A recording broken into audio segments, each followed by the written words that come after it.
저희 이제 시간이 되어서 오늘 전시 연계 토크 시작해 보려고 합니다. 먼저 오늘 중간 지점 둘에서 전시 스위치백의 연계 프로그램 아티스트 토크를 찾아주신 여러분들께 감사의 말씀을 드립니다. 저는 모더레이팅을 맡은 독립기획자 문현정이고요. 이번 중간 지점 둘에서 진행된 전시 스위치백은 두 명의 작가 황선정과 황원혜 그리고 을지로 오브르 룽윤둥신 오웅진 선생님의 협업을 통해서 이루어졌습니다. 그래서 오늘 그 연계 프로그램으로 준비된 아티스트 토크에는 스위치백, 수렴과 발산, 침투와 유동이라는 제목을 붙였는데요.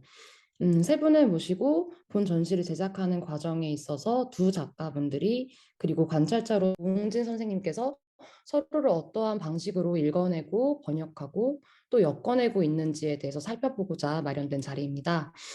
토크를 시작하기에 앞서서 관객분들께 먼저 몇 가지 전달드릴 공지사항이 있는데요. 먼저 이제 본 토크 영상은 이후에 유튜브로 아카이브 될 예정이기 때문에 녹화를 진행을 하고 있습니다. 근데 모더레이터랑 진행자들만 녹화되는 것이기 때문에 관객분들께서는 노출되지 않으실 것이기 때문에 걱정하지 않으셔도 된다는 말씀을 드리고요. 그렇기 때문에 관객분들께서는 이제 진행되는 과정 중에 음소거를 해주시기를 부탁드리겠습니다.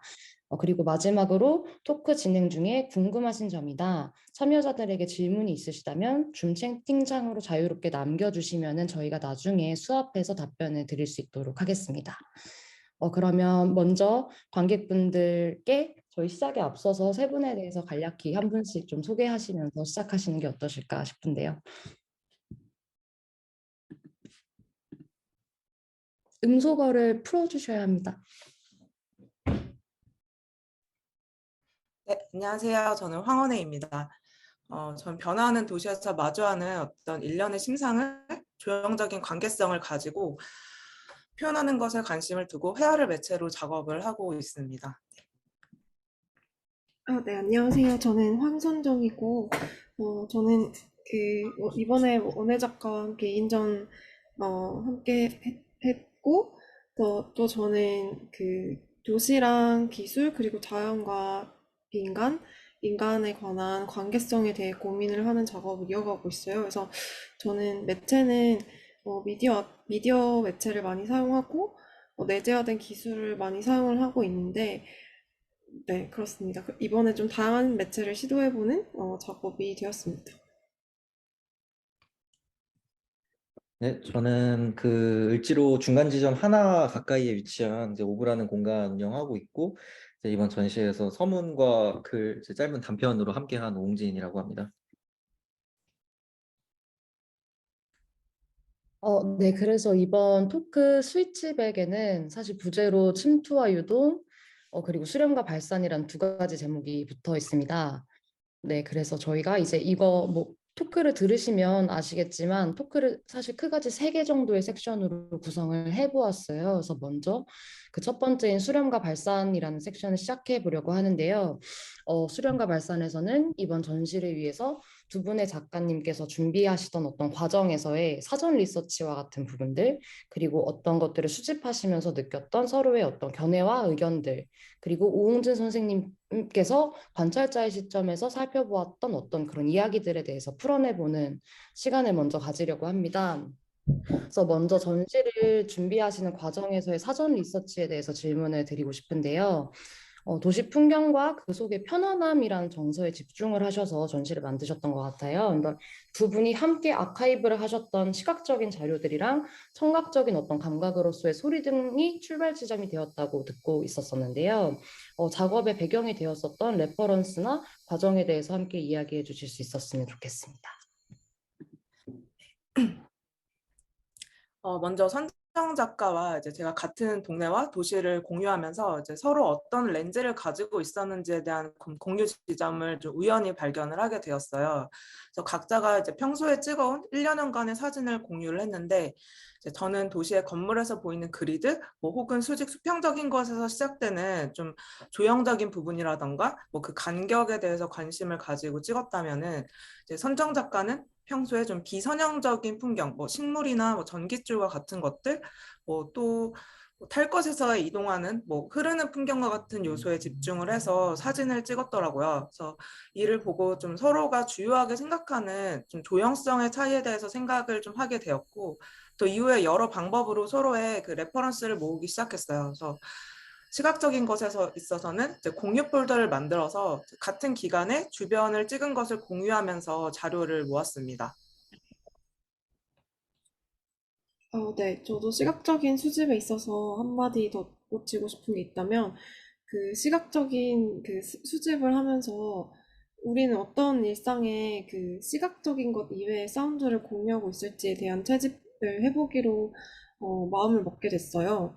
그리고 그걸 바탕으로 제가 자주 레코딩하는 자연의 소리들과 이제 바람 소리랑 원예 작가의 주변에서 레코딩될 일상의 소리들이나 그것들을 가지고 이제 후에 이제 작업의 음악으로 만들어 보고 싶다는 생각을 하게 되어서 어, 일단 이 시각적인 감각들을 수집하면서 또 확장된 형태의 그 소리 사운드를 수집을 하기 시작했어요. 그래서 저희는 음, 평소 각자 일상이나 관심사나 리서치 같은 것들을 공유하는 그런 폴더를 만들었고, 일단 시각적인 형태의 그 앰비언트들을 레코딩들을 모아보기 시작했는데요. 지금 왼쪽에 이제 자료에 보시면 원예 작가가 사운드 레퍼런스라고 해서 이제 레코딩된 저런 소리들을 가지고 제가 후에 앰비언트 사운드로 샘플링해서 만드는 과정이 있었고, 또 이제 저희가 오른쪽에 보시면 노션이라는 플랫폼에서 우리가 계속 먹는 것과 날씨나 우리가 느끼는 감각과 감정에 관한 공유도 같이 진행을 했는데요.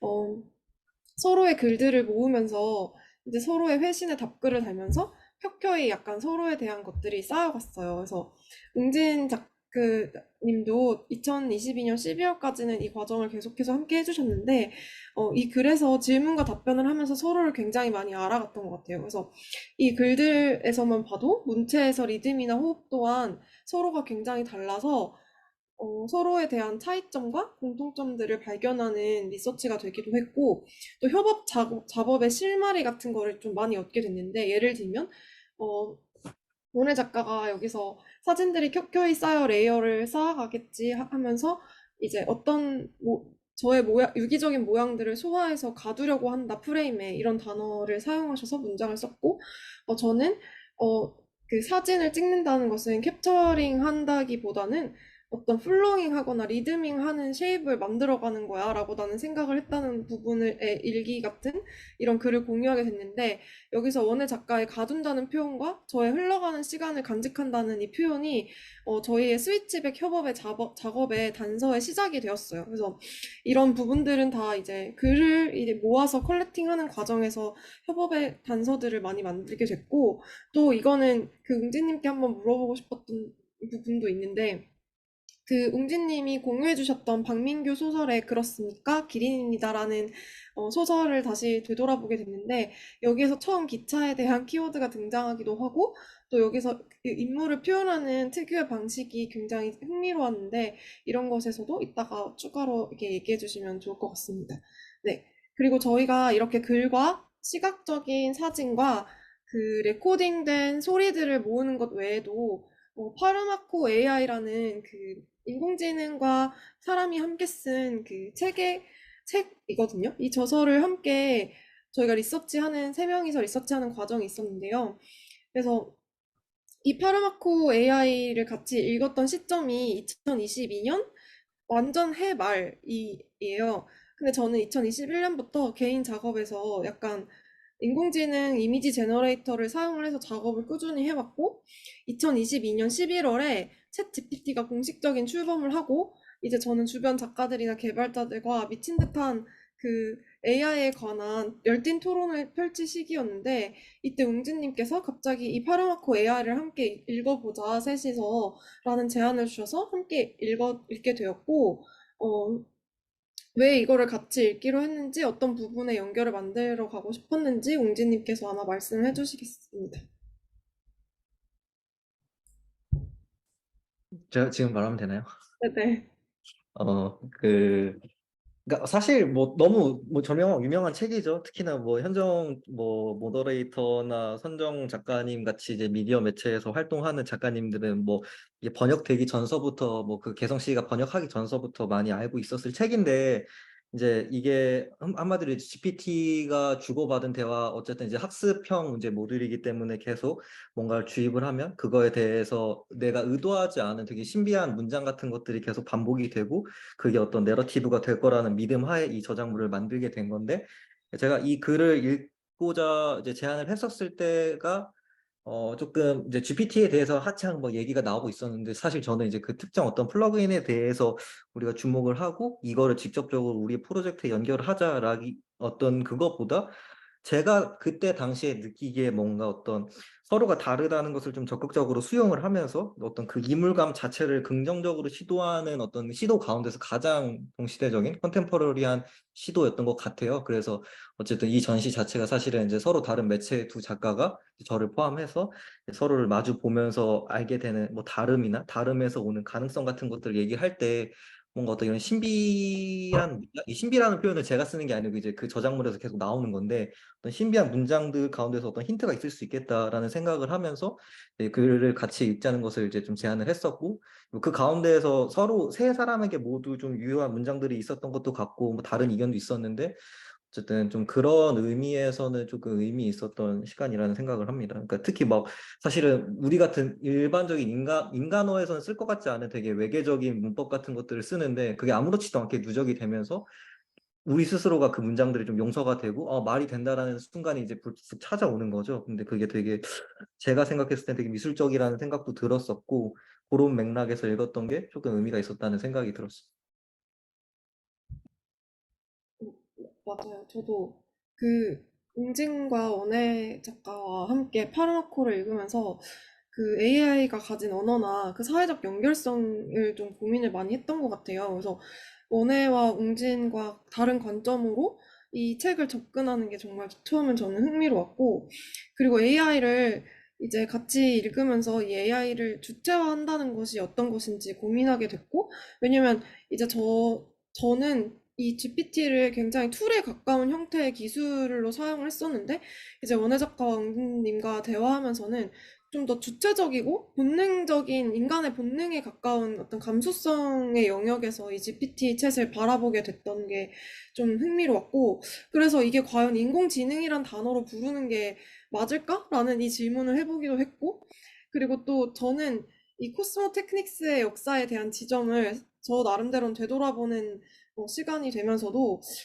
이게 너무 북미와 유럽에 가까운 근대적 논리성에 기반한 결과값들이 이지 않을까라는 그런 질문들도 전 하게 돼서 되게 재밌었고, 앞으로 이 GPT 혹은 AI 작업을 하면서 이 리서치를 다 같이 한 것에서 되게 본질에 가까운 그 생각들을 빠지지 않고 하게 될 것 같아서 저는 이게 되게 흥미로운 서로 간의 리서치라고 생각을 하고, 또 아까 웅진님이 말씀해주신 것처럼 이게 저는 되게 기호학에 가까운 언어라는 생각도 하게 됐는데, 그래서 저희가 나중에는 내용보다는 그 언어적 교환에 대한 부분에 집중해서 이거를 읽어 나갔던 것 같아요.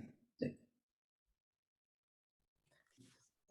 네, 저도 그러니까 처음에 AI가 저한테 있어서는 그렇게 가깝게 느껴지지 않았는데 뭐 요즘 하도 난리지만 선정 작가나 이제 웅진 씨가 얘기하는 그런 부분에 있어서 저도 어떤 부분에서는 공유하고 싶다고 생각하던 지점에서 이제 이 책을 같이 읽자는 얘기가 나왔던 것 같아요. 그래서 저도 이 책을 읽으면서 생각했던 것은 저도 이 내용 자체에 집중하기보다는 이 대화로 이루어진 책의 언어의 뉘앙스나 그 분위기를 좀 살펴보게 되었는데요. 뭐 예를 들면 그 AI와 사람이 같은 것을 말하고 싶어 하지만 좀 평행선을 달리는 것 같은 대화나 또 반대로 서로가 말하고 싶은 바를 좀 이해하지 못한 것 같지만 또 대화가 이어지는 순간 논리로 굉장히 무장된 것처럼 보이는 그 챗 GPT의 말이지만 또 너무나 또 반대로 허술해 보이는 그런 문장들 이런 거는 어쩌면 이제 같은 걸 말하고 있지만 서로 다르게 이해할 수밖에 없고 또 서로를 이해하고 싶지만 이해할 수 없는 그런 상황이 어쩌면 이제 선정 작가와 저와 이제 웅진이 다루는 매체와 이제 작업이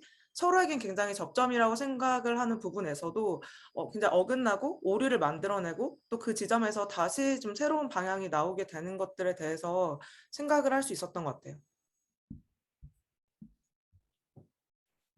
네, 그러면은 저희 다음 질문으로 일단 넘어가서 사실은 뭐 좀 이어지는 내용일 수도 있지만 근데 저는 사실 이번 전시를 보면서 왜 본래 이제 저희 서울에서 되게 많이 활발히 이루어지고 있다고 생각할 수 있는 어떤 시도들 같은 것들 있잖아요. 예컨대 뭐 이인정 같이 두 작가가 같이 작업을 함께 선보이고자 하는 그런 어떤 형태 중에서도 이번 전시가 특히나 두 분이 같이 협력을 해서 신작을 제작한 것들이 많았다는 게 가장 두드러지는 특징처럼 저한테는 느껴졌던 것 같아요. 근데 그 과정에서 이제 제작을 하시는 어떤 다양한 과정들이 있었을 텐데 그 과정에서 두 분이 서로 작업에 대해서 어떠한 관점으로 각자의 작업에 접근을 하셨는지가 사실 가장 궁금했던 지점이기도 했거든요. 근데 그걸 이제 저는 수렴이라는 어떤 키워드, 그래서 이 토크의 부제가 수렴과 발산이라는 이름이 붙은 이유도 그것인데 근데 두 분이 서로의 작업에 대해서 조금은 어떻게 보면 다를지도 모르는 그런 프로세스들에 대해서 어떤 것을 느끼셨고 또 그것에 대해서 어떤 견해를 가지고 좀 얘기를 나누셨는지에 대해서도 좀 물어보고 싶어요. 네. 처음에는 그러니까 저희가 작업에서는 공유할 부분이 거의 없다고 저는 생각을 했어요. 그래서 자연스럽게 좀 작업 얘기를 나누다 보니까 그러니까 저와 선정 작가가 지각되지 않는 영역이나 뭐좀 불분명한 환경과 그에 관한 결핍에서 작업이 시작된다는 것을 알게 됐어요. 성인이 된 이후에 좀 비슷한 환경에서 살게 되었는데 서로의 미감이나 작업의 방향, 또 매체가 굉장히 다른 것이 흥미로웠고 그러면서 자연스럽게 2인전의 얘기가 나왔던 것 같아요. 그래서 좀 극단적인 좀 입장의 차이를 발견하는 순간에 좀 서로 공유할 수 있는 지점을 발견할 수 있다는 말을 되게 좋아하는데, 그러니까 저희가 좀 그렇기에 또 같이 말할 수 있는 것도 있을 거라는 생각을 했어요.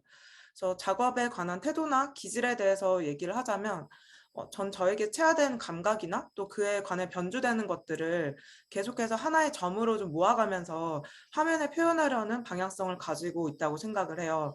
근데 선정은 이와는 반대로 본인이 가진 거를 굉장히 다양한 매체로 발산하는 방향을 가지고 있다고 생각이 되어서 그러니까 저와는 반대로 하나의 점에서 시작되어서 좀 뻗어나가는 구조라고 생각이 되었어요. 그래서 이 수렴과 발산에 대한 이야기는 그 선정이 먼저 전시 중에 한 얘기인데요. 그래서 이번 전시 전까지는 그러니까 제가 수렴하는 구조고 선정이 오히려 발산하는 구조를 가지고 있었다고 하면 이번 전시에서는 서로의 구조가 좀 바뀌는 지점이 있었다고 생각을 해요. 그래서 제가 가진 수렴에 대한 결핍의 부분이 좀 시각적으로만 나타내고 좀 집중하려는 태도를 선정 작가가 가지고 있는 매체가 확장된 어떤 감각으로 발산해서 전시에서 표현을 하려고 했고 또 반대로 선정 작가는 이제 이렇게 발산하는 지점에서 결핍된 것들을 수렴해서 하나의 시각적인 프레임으로 담아내려고 했던 것 같아요. 그래서 이런 과정이 처음부터 의도한 것은 아니지만 좀 자연스럽게 전시를 하면서 서로를 이해하고 또 부딪히는 과정에서 이제 바뀌게 된 부분이 있다고 생각을 합니다. 어, 맞아요. 원혜 작가님이 너무 잘 말해주셔가지고, 저는 그냥 좀 더 덧붙이는 얘기를 하자면, 그 원혜 작가님과 계속해서 앞서서 이제 글과 시각과 뭐 청각, 그런 다감각들을 수집하는 시도를 하고, 그런 거는 저는 개인적인 리서치에서 좀 많이 활발하게 하는 편인데, 그런 거를 시도하면서 제가 스스로 사실 굉장히 고민했던 부분이 있는데, 이 전시에서 그러면은 원혜 작가와 함께 하면서 어디까지의 나를 드러낼 수 있을지 에 대한 고민이 전 사실 굉장히 많았거든요. 그리고 어떤 부분에서 우리가 용기를 낼 수 있을 것인가, 오늘 작가와 저 또한 어떤 부분에서 우리가 다름을 시도할 것인가에 대한 부분을 저희가 제일 많이 고민했었던 것 같아요. 그래서 오늘 작가님이 방금 말씀하셨던 체화된 감각을 하나로 점으로 모은다는 그 수렴하는 감각들은 사실 저한테도 존재하는 감각이긴 한데 그것은 저는 항상 음악을 만들거나 시를 쓰거나 하는 좀 더 감각적인 행위의 작업에 저는 가까운 행위였고 그렇기 때문에 이번 전시에서 그런 부분을 제가 처음으로 드러냈던 것 같은 그 용기가 있었고 사실 제가 다루는 기술 매체나 저한테 이미 체화되어 있는 기계 혹은 시스템들이 이런 미디어 매체는 매체가 가진 정치성이 저는 되게 존재한다고 생각하기 때문에 제가 그 안에 제 내면의 감각이 개입되기보다는 저의 사유의 개입이 크게 작용했었어서 항상 그 미디어 매체로 작업을 할 때는 오히려 저의 사유의 개입이 작용한 그 목소리가 많지 저 자체에 오로지 감각에 집중하는 작업보다는 그건 많이 덜어내려고 했었던 것 같아요.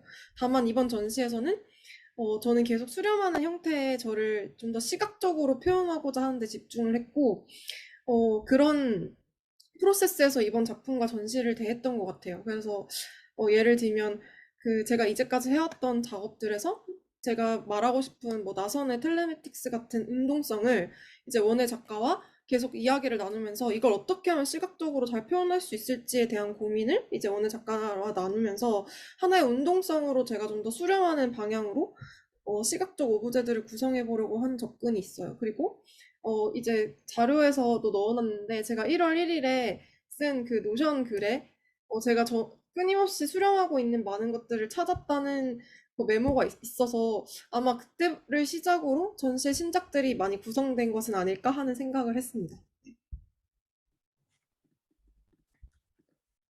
네, 네. 또 음.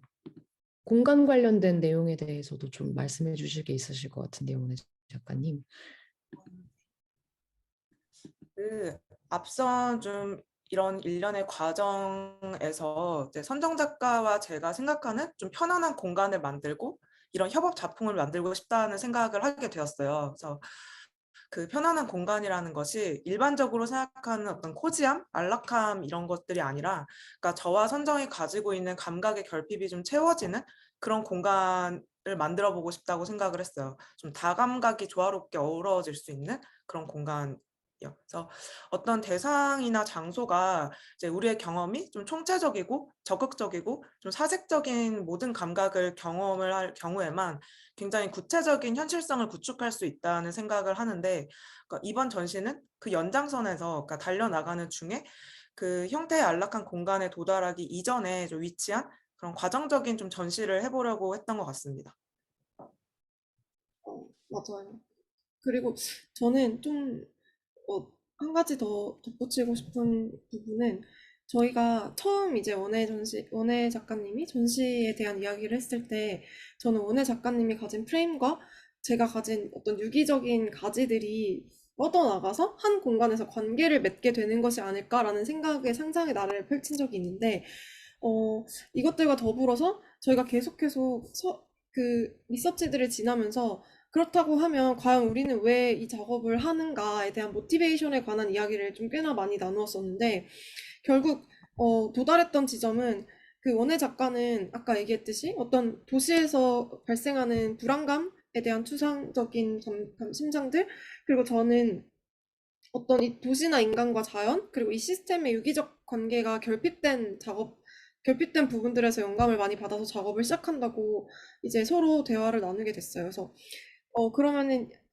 이것들이 사라진 어떤 편안한 상태? 아까 원혜 작가님이 말해주신 그런 편안한 우리 둘이 그 안락함이 아닌 어떤 현실성을 해낸 어떤 편안한 상태라고 하면은 저는 그거는 저희가 플랫메이트가 돼서 하나의 공간에 같이 유기적인 관계성을 맺는 것이라는 생각을 하면서 작업을 했던 것 같아요. 그래서 이 전시가 되어서 구성될 공간 자체가 저희가 관계하고 있는 곳이고 이 관계하고 있는 곳을 어떻게 보면 나아가서 이 도시나 현재를 구성하는 작은 공간의 시발점이 될 수 있겠다라는 생각을 했었고 또 한 가지 더 되게 재밌었던 사실은 저희가 이 편안한 상태에 대해서 그냥 이야기를 나누다가 농담처럼 처음에 차 안에서 둘 다 편안함을 느끼는 것을 발견하게 된 거예요. 그래서 집에 들어가기 전에 주차를 하고 차 안에서 집에 안 들어가고 가만히 그냥 그 고요를 즐긴다거나 그 좁은 운전석에 그 소음 없는 휴식에 대한 그 안락함을 굉장히 많이 즐기고 간다는 말을 서로 하게 됐는데 그것에 대한 깊은 공감을 얻고 저는 이 탈 것과 안락함에 대한 영감을 가지고 사운드를 구성하는 단계의 시작점에 이제 단서로 사용을 하게 되었어요. 네, 그렇습니다.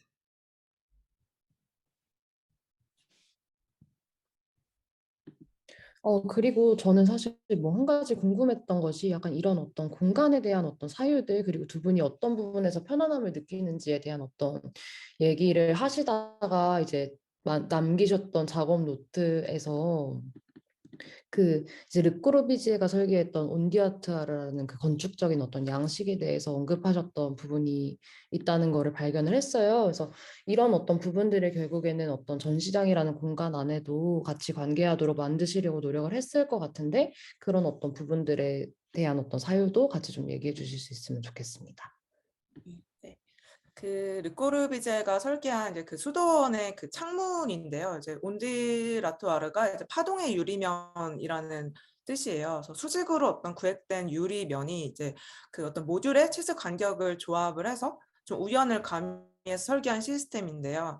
그러니까 언뜻 보면은 좀 제멋대로인 것처럼 보이지만 비율을 굉장히 고려했다고 해요. 그래서 수평 방향으로 강한 운동성과 함께 좀 정지하는 감각을 유발하는 걸로 좀 유명한 그런 면인데, 그러니까 제가 가지고 있는 굉장히 수직적인 방향성에서 선정 작가가 가지고 있는 마치 뿌리와도 같은 어떤 순환의 구조라던가 좀 수평적인 구조를 어떻게 해석을 해야 하나 하는 고민이 굉장히 많이 있었어요. 그래서 면이 함축하고 있는 유동하면서도 정지된 상이 실제 이런 개념이 물리적인 실체로서 다가오고 또 리듬을 상상했을 때 그 저와 선정 작가의 개념을 좀 함축하고 있는 지점이 있다고 생각을 했어요. 그래서 처음에는 사실 지금 얘기한 이걸 바탕으로 화면에 좀 직접적으로 전시장에 표현을 하려고도 생각을 했었는데 결과적으로는 이제 걸러져서 이제 이런 형태가 직접적으로 나오진 않았지만, 그러니까 제가 이제 생각하는 이제 물리적인 어떤 실체에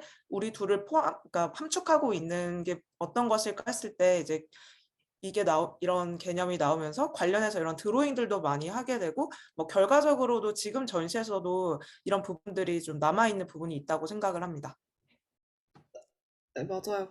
이 온디라트와르에 대한 이야기를 하면서 여기에 나선 계단이 포함되어 있거나 어떤 회색 평면의 외벽이나 유리 창문의 구조적인 위치가 원예 작가와 저의 구조적으로 유동하는 면들이 연결되는 지점이 아닐까라는 저는 생각을 했고, 같이 이것을 좀 더 리서치하고 저렇게 그 원예 작가가 드로잉을 통해 물리적인 결과물들을 원래 저희가 상상하고 있을 때 좀 실마리를 전시 전체에 대한 실마리를 찾게 된 것 같고, 여기서 이제 전시 구성을 할 때 빛과 그림자나 어떤 전시 자체가 가지는 리듬감에 대한 고민을 거의 이 온디와트 와르에서 많이 영감을 얻었다는 저는 생각이 들고, 또 이제 전체적인 흐름과 리듬을 만들어가고 빛과 그림자와 그 어떤 면들이 유동하는 지점을 만들어 갈 때 이 부분을 많이 생각했다고 생각합니다. 네.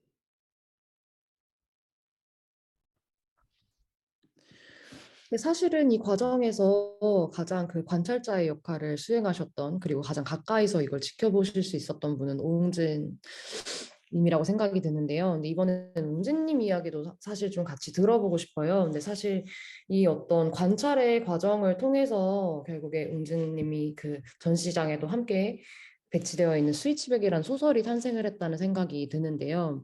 근데 사실 이 소설 안에서 무용이라는 매체를 사용을 하셨고 또 움직임이라는 부분들에 대해서 집중하셨던 부분들도 좀 드러났던 것 같아요. 그래서 안무가 그 시선 그리고 약간 무용을 빗대어서 표현을 하시려고 했던 그런 이유에 대해서도 좀 더 얘기해 주실 수 있으면 좋겠습니다.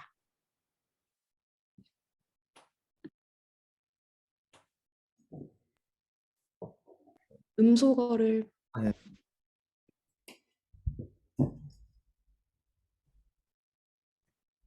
그 사실은 처음에는 조금 이렇게 너무 직접적이지 않은 우리와 상관이 없는 영역의 장르로 좀 은유를 하고 싶다라는 막연한 이유에서 했었는데, 이제 너무 유명한 소설이죠. 이제 그 가와바타 야스나리 설국, 이제 뭐 터널을 지나자 뭐 긴 터널을 빠져나오자 설국이었다라는 이제 문장으로 시작하는 이제 글이 있는데, 이제 거기에 나오는 이제 작중 주인공 이제 시마무라라고 하는 사람이 실제로 이제 조금 그 자기가 생전에 이제 유럽을 가본 적도 없는데 이제 유럽 무용 평론가가 직업인 거예요. 근데 그 어떤 포지션에서 발생하는 되게 메타적인 얘기나 이제 그게 낭만적으로 계속 흘러가게 되는 건데, 이제 제가 생각을 했었을 때 이번에 특히 아까 잠깐 이제 파라마코 문헌에 대해서 얘기를 해서, 근데 그때 이제 원예 작가랑 얘기를 하면서, 근데 만약에 어떤 제너레이터나 인공지능이나 이제 디지털의 영역에서 이제 페인팅에 뭔가 이제 넘어오거나 넘어가거나 할 때 변환될 수 없는 지점이 있다면 그것은 아마 신체성일 것이다라는 얘기를 했었어요. 그래서 이제 저도 그 부분을 이제 완전하게 이제 부정하는 것은 아니지만 이제 그러면은 어떻게 보면 그 신체를 통해서만 도달할 수 있는 영역이 있을 것이다라는 생각을 했었던 거고 이제 그리고 뭐 선정 같은 경우에도 이제 뭐 타나무라든지 그 어떤 무용이나 뭐 되게 많은 영역에서 이제 레퍼런스를 차용을 하지만 이제 뭐 균사체 같은 것들이나 그게 어떤 당연히 어떤 무용이나 안무의 그 모습을 가질 수밖에 없고 그것이 이제 미디어 아트에서 특히나 발현될 때 특히 되게 무용의 모양새로 많이 나타나기 때문에 뭔가 특히 그런 어떤 안무라는 장르를 통해서 표현을 하는 것이 그래도 어느 정도 명분이 있겠다는 생각이 들었어요. 그러니까 특히 제가 생각을 했었을 때 이 전시의 타이틀이 스위치백이 된 것이 뭐 제가 직접적으로 제안한 건 아니지만 굉장히 근사하다고 생각을 하는 게 사실 어떤 특정 구간에서 이제 특히 철도 제가 뒤에서 이제 후술을 하겠지만 뭐 철로나 열차에 관련된 시스템들이 생각보다 어떤 기계적인 그냥 철과 철을 연결하는 정도가 아니고 엄청나게 많은 그래머들이 존재하고 있는데 그 과정 중에서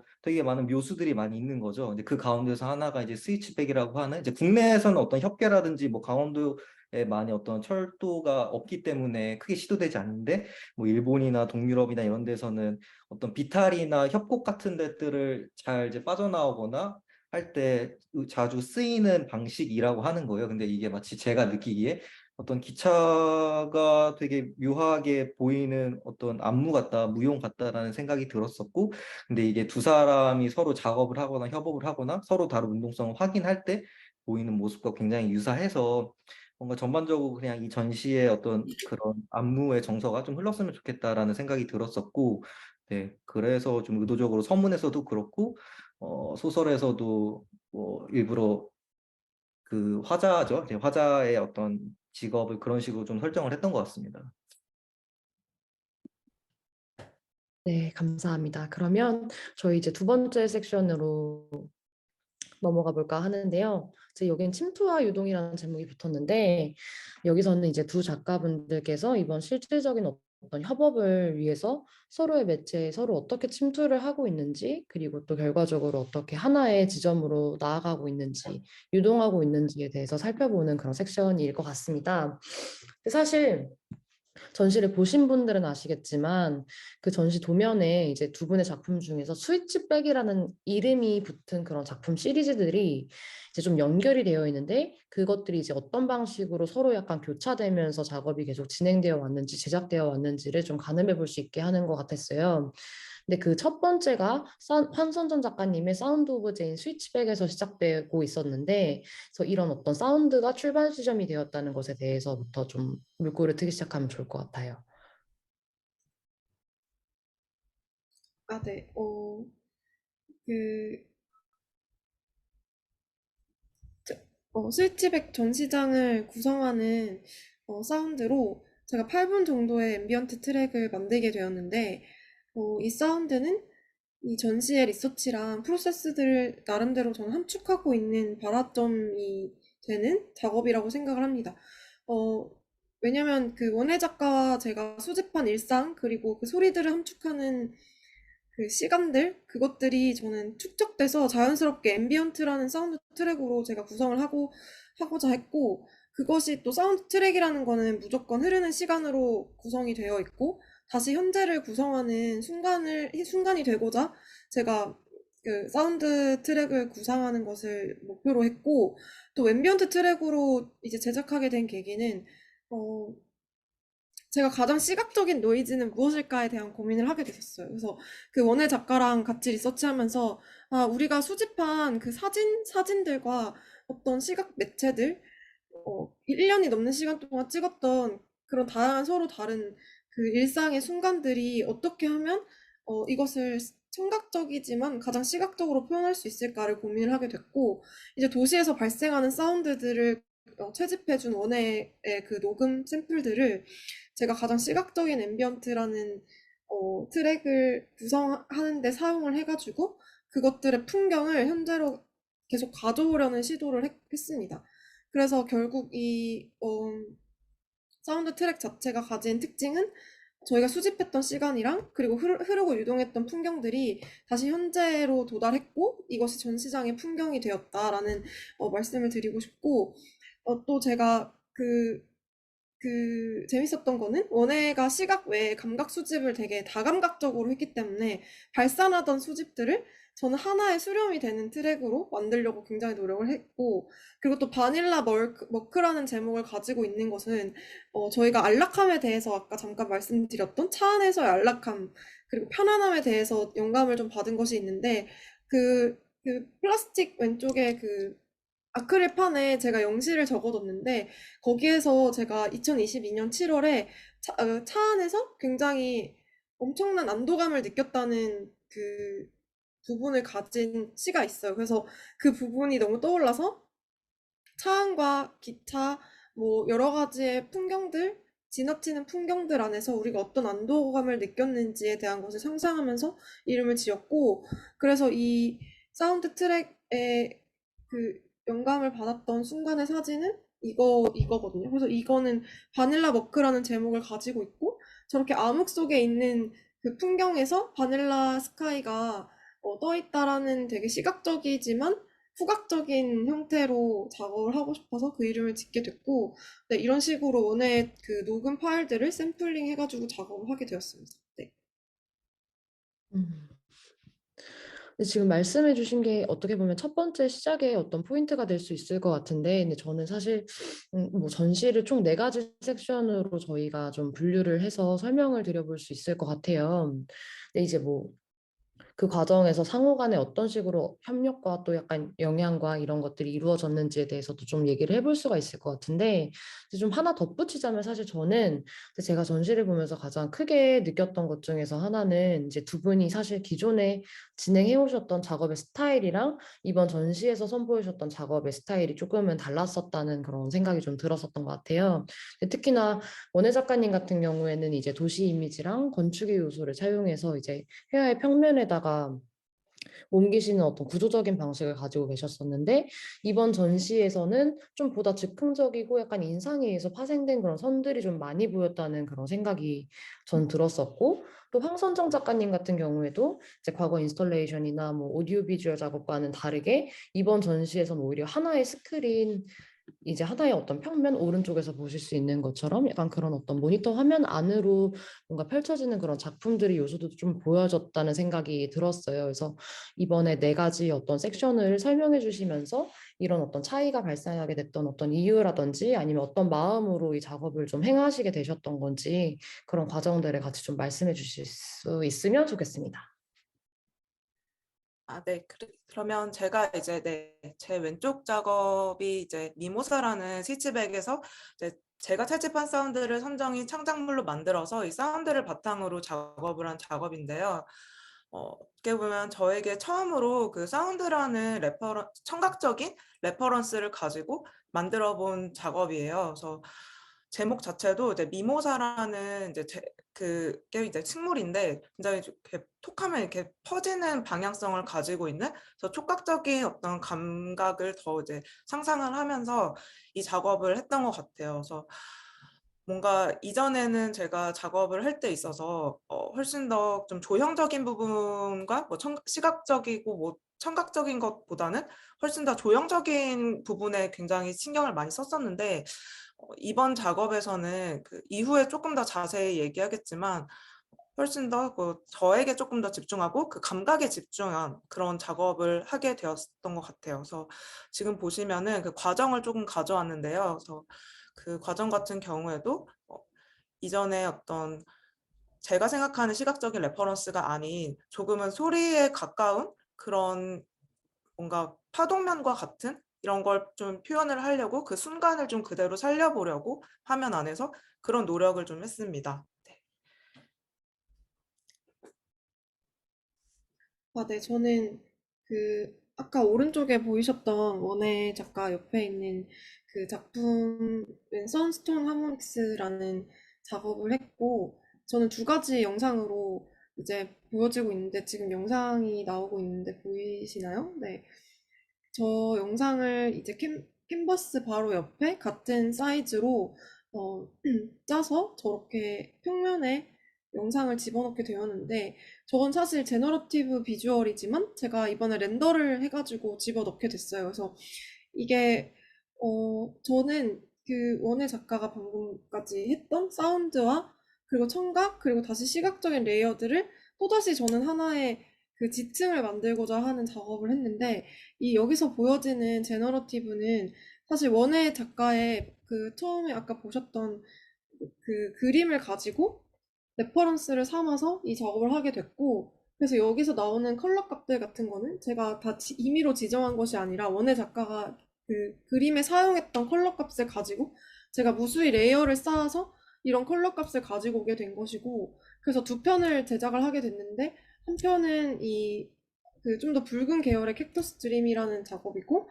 이제 좀 이따가 두 번째 작업으로 나오게 될 부분은 렉타리우스 인디고라는 색감을 가진 지층, 선스톤 어떤 돌 이름을 제가 지어주게 됐는데 그것 또한 저는 그 현재 제가 발견한 지층이 될 것이다라는 상상을 가지고 그 원의 작가와 제가 가진 레이어들을 최대한 많이 쌓아서 이런 제너러티브 비주얼을 만들어 보았습니다. 네.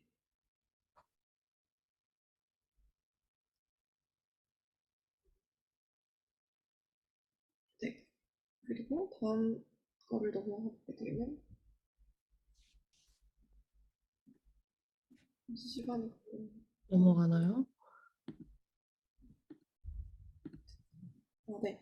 이런 식으로 제가 제너러티브 비주얼을 작업하게 됐고, 원의 작가의 이 화면을 가지고 이렇게 코딩을 해서 저의 화면으로 구상이 되는 이제 뭔가 시간들을 쌓아서 만든 이런 코딩 화면을 제가 가져오게 됐고, 이제 이 다음에 넘어갔을 때 저는 그 영상이 아닌 그 한번 원의 작가가 하나의 프레임으로 순간을 가두는 것에 대한 어, 용기? 뭔가를 부여해줬어요. 그래서 이제까지 아까 수렴과 발산에 대한 이야기를 하면서 원의 작가는 끊임없이 무언가를 가둬낸다라는 표현을 프레임 안에서 했는데 저도 항상 흘려보내는 것이 아니라 프레임 안에 무언가를 가두는 시도를 이번에 처음 했다고 저는 생각을 하거든요. 그래서 이제까지 방금 보셨던 제가 시간성을 만드는 작업을 하는 것이 아니라 그 시간을 멈추게 만드는 작업을 시도를 했고 이 시간을 멈췄을 때 저의 미감에 가장 가까운 형태의 작업물로서 제가 선택을 했고 이 하나의 프레임을 선택을 했고 이 프레임을 제가 피그먼트 프린팅으로 가져와서 이제 하나의 프레임 안에 멈춰 있고 가둬져 있는 순간을 제가 표현을 했습니다. 그래서 이것 또한 선스톤 하모닉스라는 이름을 가지고 있는데 제가 계속 하모닉스라는 그 단어를 사용하는 이유는 사실 음악에서 하모닉스가 가지는 되게 여러 가지 레이어나 다양한 소리들의 층들이 있어요. 그래서 그것들을 같이 표현하고 싶어서 제목을 그렇게 지었고, 제가 피그먼트 프린팅을 한 이유는 굉장히 안료에 가까운 형태의 그 프레임을 구성을 해보고 싶었고, 그 안료 하나하나가 가진 어떤 파티클이 저는 제가 가진 그 디지털 시스템이 가진 파티클 시스템과 되게 유사하다고 생각했기 때문에 피그먼트 프린팅을 선택을 해서 이 작업을 하게 되었던 것 같습니다. 네. 네, 마지막으로 이제 그 선정 작가의 그 선스톤 하모닉스 작업을 이제 제가 다시 해석해서 표현한 작업인데요. 그 가장 전 즉흥적으로 화면의 신체성이 드러나는 그 작업이 드로잉이라고 생각이 돼요. 그래서 선정 작가가 멈춘 화면을 어떤 제가 가진 순간적인 움직임으로 좀 운동성을 부여해서 제가 기존에 하던 그 드로잉의 방식인 뭐 스크린톤이라던가 겔미디움 같은 것을 사용해서 조금의 운동성을 부여해서 화면에서 작동을 하려고 하게 했던 것 같아요. 그래서 선정 작가가 이제 얘기하는 계속 어떤 그런 파티클 같은 것들을 이제 저도 그 스크린톤에서 수집을 해서 그런 요소들을 이제 넣어서 화면 전체에서 이제 움직이는 아주 살짝 움직이는 어떤 마지막에 그런 것들로 이제 어떤 이 스위치백의 작업을 시리즈를 마무리를 하려고 했던 것 같습니다.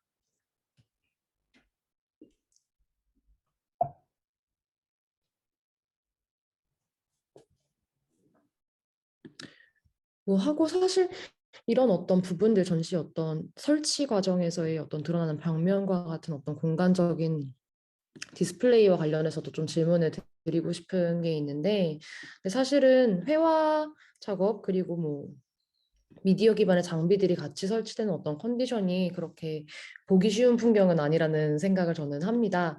근데 왜냐면은 사실 뭔가 디스플레이하는 과정에서도 그 어떤 장비들에 대한 설치라든지 회화 작품에 대한 설치의 프로세스가 너무 다르기 때문에 그런 것인데, 근데 그 과정에서 뭔가 화이트룸이나 블랙룸이라는 어떤 표현을 사용하시면서 얘기하셨던 어떤 포인트들이 있는 것 같아서 그런 부분들에 대한 어떤 내용들도 좀 같이 공유해 주실 수 있으면 좋겠습니다.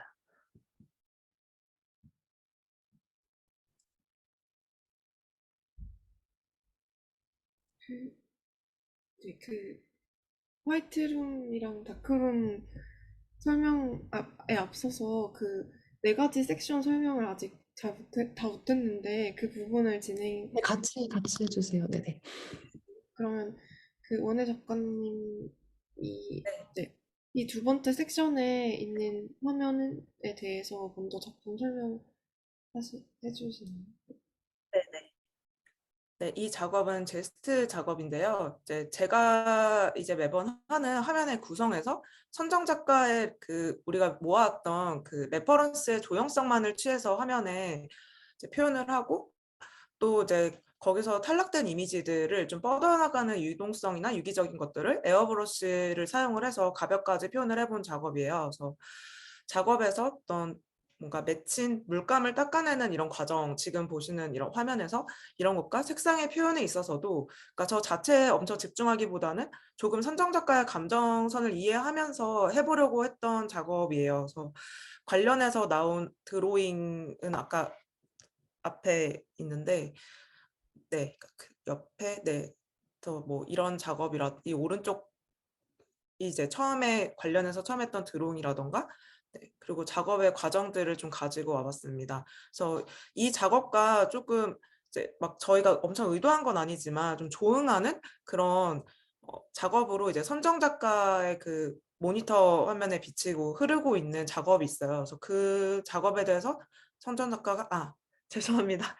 네, 저희가 같이 이제 조응한 작업이 에포케라는 작업인데, 네, 이 작업에 선정 작가가 설명해 주시면 될 것 같아요. 네, 이 작업은 제가 2019년에 원혜 작가와 처음 이제 친구가 되면서 더 가까워지게 되면서 알게 된 작업이었는데, 이 작업에서, 제가 가진 우리가 이제까지 쭉 고민해왔던 신체성이나 어떤 운동성에 관한 리듬, 그리고 제가 생각보다 나선과 소용돌이에 굉장히 오래전부터 꽂혀 있었다는 사실을 발견하기도 했고, 이 작업 자체가 가지는 운동성과 리듬에 대해서 이제 원혜 작가와 이야기를 하면서 이 작업이 이 전시에서 굉장히 흥미로운 형태로 존재할 수 있을 것이다라는 이야기를 나눴고, 그래서 원혜 작가도 이 작업을 이 전시장에 가져오는 것에 대해서 저희가 흥미를 가지고 이 작업을 걸게 되었는데, 이 작업이 그 원혜 작가의 제스트 작업이랑 조응할 수 있는 부분이 있다고 생각하는 부분은, 그 어떤 뻗어가는 그 운동성에 대한 원혜 작가가 표현해주신 부분들을 전 오히려 이 작품을 할 때는 굉장히 수려하는 형태의 운동성을 만들고자 시도했던 부분이기 때문에, 그런 부분에서 서로가 이번 전시에서 그 수렴과 발산, 아까 첫 번째 챕터에서 이야기 나눴던 그런 부분들을 이렇게 조율하는데 좀 많이 영감이 됐던 작업이라서, 저는 이 작업이 그 첫 번째 그 원혜 작가님의 제스트 작업과 조응하는 작업이라고 생각을 하게 되었습니다. 그리고 두 번째로는 제가 이 기판이 원혜 작가님의 그 작업과 조응하는 형태의 시도라고 생각이 들었는데, 저는 항상 이 기판을 그 펑셔널한 형태로만 사용을 해왔어요. 그러니까 제 전시에서 이렇게 장치로서만 작용을 해왔던 거예요. 이렇게 공연을 한다거나 전시를 할 때 제가 기판을 이렇게나 열심히 만들어 놓고, 심지어 이 균사체에 대한 시각적인 연구를 통해서 어떤 시각 매체에 기반한 작업을 진행을 했음에도 불구하고 항상 이렇게 펑셔널한 부분으로서 작용을 해왔는데, 제가 이번에 처음으로 이 작업에 전기 플러그를 다 플러그 아웃하고 화이트 월에 저 기판 자체를 걸어본다는 것 자체에 저는 가장 큰 용기와 어떤 저의 그 매체적인 것을 벗어나는 시도였다고 생각을 하거든요. 그래서 이것이 그 제스트 작업에서 원예 작가가 벗어나려고 했던 그 매체적 시도와 제가 벗어나려고 했던 시도들이 맞닿아 있는 지점이라고 저는 생각하게 되었습니다. 네, 그리고 그 세 번째 섹션은 저는 마주보고 있는 그 원예 작가님의 굉장히 기다란 형태의 캔버스와 저의 그 영상 작업이 조응을 하고 있다고 생각을 하게 됐는데요.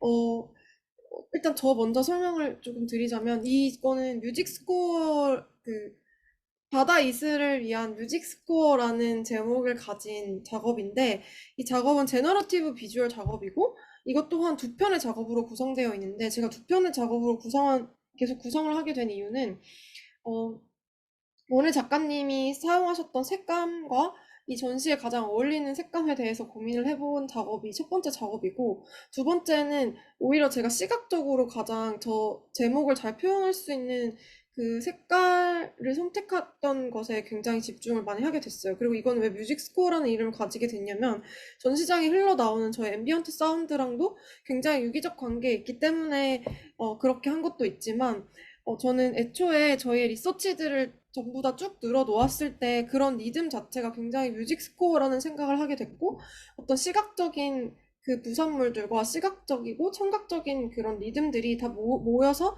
하나의 뮤직 스코어를 이룰 수 있다라는 가능성에 대해서 생각을 했고 그래서 저 화면에 나타나는 그 끊임없이 유동하는 그 순간들이 저는 하나의 뮤직 스코어를 우리 리서치에서 이루는 것이다라는 생각을 해서 저 영상 자체도 굉장히 길고 하나에 28분짜리 영상이 두 편이 있는 영상이거든요. 근데 저는 네, 뭔가 저의 개념을 굉장히 덜어내고 감각에게 가장 집중하는 프레임을 만들고자 이번에 노력을 했고 그럼에도 굉장히 그 청각적인 사유를 빼놓지 않고 담아보려고 했던 작업입니다. 네. 그래서 이렇게 보시는 것처럼 두 편으로 제작을 하게 됐습니다. 그리고 이거는 그 뮤직 스코어를 떠올리면서 제가 했던 드로잉인데, 그 원예 작가랑 계속했던 이야기, 제가 무작위성에서 발견하는 어떤 부분적 연결들에 대한 이야기, 그리고 어떻게 내가 나선을 표현할 수 있을 것인가, 이런 이야기들을 나누면서 했던 드로잉을 바탕으로 이 영상을 처음에 구상을 했다고 생각해 주시면 좋을 것 같아요. 네.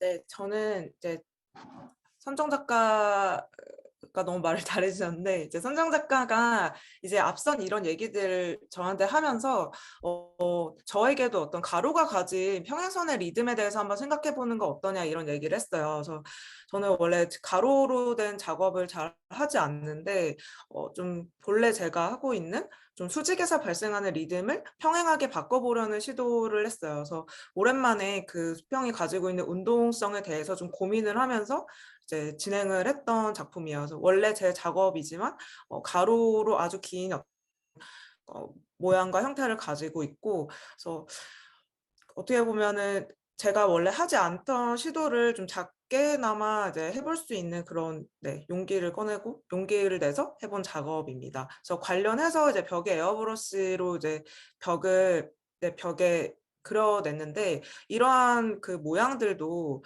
조금 어떻게 보면 사운드와 관련되고 사운드와 그 내 작업을 이어주는 어떤 연결선이라고 생각을 해서 그런 모양을 좀 염두하면서 벽에 작업을 진행을 했습니다. 네, 그 마지막으로는 저희가 이제 마지막 섹션으로 그 나성과 드로잉과 어떤 원예 작가님의 그 콜라주 작업이 조응하는 부분이 있다고 생각해서 이렇게 한 코너를 저희가 마련을 해보았는데 이 작업들에서 저는 3D 프린팅을 한 이 나선 형태의 작업이 있는데 이거는 제가 원예 작가님께서 한번 이번에는 너의 그 타나무 작업들과 너의 사유에 기반한 어떤 사변들을 하나의 시각물로 꺼내보는 작업을 한번 시도해보는 것은 어떨까라는 제안을 해주셨고, 저는 그것에 대해서 한 번도 그렇게 심플한 시각물로서의 시각적 감각으로 이것을 꺼내가 봐야겠다는 생각을 좀 많이 하지 않고 굉장히 다감각적으로 표현을 하려고만 했었던 것 같아요. 그래서 이번에는 그러면 이걸 가장 시각적인 형태로 어떻게 꺼내면 좋을지 생각을 해보면서 저는 그 나선의 조형을 그 수학적인 함수로 만들어서 이제 3D 툴로 제작을 하게 됐고, 저는 이 공생의 인터페이스와 공명하는 나서는 시간들을 이제 처음으로 시각물로서 작업해보는 계기를 가지게 되었습니다. 그래서 처음에 이렇게 3D물로 작업을 했고, 나중에 마지막에는 이런 나선의 형태를 가진 그 프린팅으로 만들게 되었는데, 제가 진짜 엄청 투명한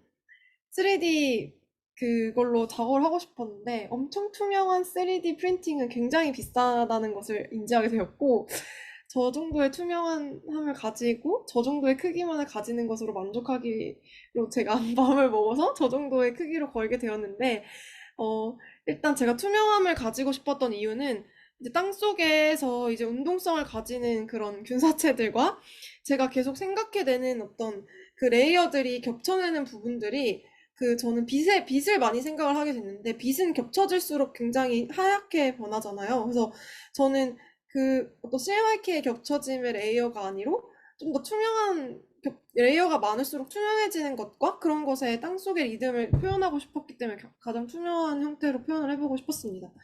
네, 그리고 이것은 제가 나선을 선택하는데 이 형태를 선택하는데 굉장히 도움을 많이 준 원혜 작가님의 드로잉 콜라주인데요. 이거는 원혜 작가님이 좀 더 설명해 주셨으면 좋겠습니다. 네, 그러면은 제가 다른 나선 작업 이 뒤에 네, 이거 설명을 하면서 설명을 같이 할게요. 이제 저는 그 운동성에 대해서 굉장히 앞서 말했듯이 수직적이거나 아니면 혹은 수평적인 조금 이분법적인 문법을 가지고 작업을 좀 대했던 것 같아요. 근데 선정 작가를 만나면서 어떤 그 나선에 대한 이야기들 굉장히 많이 들으면서 저 나름대로 이것을 해석하고 좀 이제 시각적으로 풀어보는 그런 시간을 가졌어요. 그래서 좀 내 순간적인 어떤 드로잉들, 나선이라고 생각하는 그냥 그런 심상들, 이미지들을 굉장히 즉각적으로 표현을 해보기도 하고, 또 이제 오른쪽에 보여지는 것은 선정 작가와 제가 모았던 이미지들 중에 하나인데, 그러니까 이런 것들을 이제 뭔가 떨어져 나온 이미지들을 이제 제가 그려낸 그 드로잉이랑 좀 같이 연결을 지어서 그냥 어떤 구성을 만들어서 간단하게 드로잉을 해보기도 한 그런 작업을 했습니다. 그리고 마지막으로 제 작업이 이제 이 작업 먼저 그럼 아까 설명하고 제가 마지막을 할게요. 네. 네. 그래서 이런 드로잉들에 대한 시도에 저도 영감을 받은 나선 작업을 하면서, 그렇다고 하면 제가 유기체라는 생명에 대해서 계속 끊임없이 이야기를 하는데, 그거의 이제 미래의 유기 생명체는 어떤 시각물로서 존재할 수 있을까라는 생각을 하게 된 거예요. 그래서 그런 식으로 저는 많이 고민을 하지 않았는데, 이제 원혜 작가님과 끊임없이 이제 대화를 하면서 그렇다고 하면 근미래에 내가 생성하는 균사체와 합성될 생명체는 어떤 것인가를 생각해 보게 됐고, 그런 지점들을 가지고 제가 작업을 하게 됐는데, 제가 이 은을 선택하게 된 이유가 있어요. 은을 선택하게 된 이유는 이제 광물과 이런 그 원소 기호들이 가진 원소들 중에 전기를 굉장히 전기적인 성질을 굉장히 많이 가지고 있는 것이 은이기도 했고, 제가 은을 좋아하기도 하고, 그래서 미래에 제 몸에 무언가를 이식하거나 합성해야 한다면 전기가 통하는 은으로서 나의 어떤 유기체적인 합성을 이룰 수 있지 않을까라는 이상한 상상을 하면서 은을 선택하게 됐고, 이건 직접 제가 왁스로 이제 그 주얼리 브랜드를 하시는 분께 찾아가서 제가 실버 왁스를 캐스팅을 하고 싶다라고 엄청 쫄라서 이 왁스로 직접 제가 손으로 하나하나 다 저 조형물을 만들어서 왁스 캐스팅을 하고 주물을 만들어서 그것에다가 이제 은을 부어서 작업을 하게 된 게 이 형태인데요. 사실 여기에 원래 다음번에 하고 싶었던 작업은 전기를 꽂아서 실제로 여기서 뭔가를 발생시키는 작업을 하고 싶었고, 그래서 이것 또한 살아있는 유기체로서 기능하게 만들고 싶었기 때문에 작업을 하게 됐고, 이 작업을 이 원혜 작가와 같이 시도했던 부분은 여기서 이 나선의 리듬에 가까운 형태의 새로운 형태의 유기체를 상상하는 과정에서 나왔던 부산물, 그런 리서치로 출발했기 때문에 이 작업을 시도해 보게 되었습니다. 네. 그 마지막으로 이제 제 드로잉 작업인데 이제 스트로란 빨대 작업이에요. 근데 이게 이 빨대가 이제 웅진 씨의 소설에서 나오는 그 단어인데 굉장히 우리가 생각하는 어떤 운동성과 프레임을 되게 함축하고 있다고 생각을 했고 저는 이와 좀 관련된 드로잉을 해보고 싶다는 생각을 했어요. 그래서 웅진의 소설과 또 선정 작가의 나선을 상상하면서 이제 어떤 빨대를 접었다 펼친 동세를 좀 떠올리면서 진행했던 작업이에요. 그래서 매체도 이제 결과 좀 다양하게 사용을 했는데 이 다음 혹시 그 보여주시겠어요? 이 다음 PPT 네. 그래서 이런 식으로 네. 콜라주를 이용하고 그러니까 제가 진짜 직접 찍기도 하고 뭐 이런 식의 콜라주로 드로잉을 제가 많이 하진 않지만 이제 이번에는 이렇게 표현을 해봤습니다. 그래서 뭔가 하나의 레이어가 아니라 그 다양한 매체로 진행을 하고 결과적으로 설치가 되었을 때는 그 네모난 프레임을 가지고 있지만 또 다른 면에서 보았을 때 그림자가 마치 어떤 춤을 추고 있는 듯한 어떤 형태로 보여지기를 바라면서 이제 설치를 했어요. 이게 드로잉 작업이지만, 그러니까 제 이번 전시의 작업에서는 이 전시 전반을 좀 해석하고 또 함축해 보려고 했던 그런 작업입니다. 네. 그리고 그 행정님께서 질문 주셨던 그 부분도 답변 같이 드리면 좋을 것 같은데, 그 저희가 화이트룸과 블랙룸에 대한 그 공간 구성에 대한 질문 해주셨었는데, 그거 지금 같이 얘기해 보면 좋을 것 같습니다. 네. 아, 네네. 그, 그, 제가 생각했을 때는 그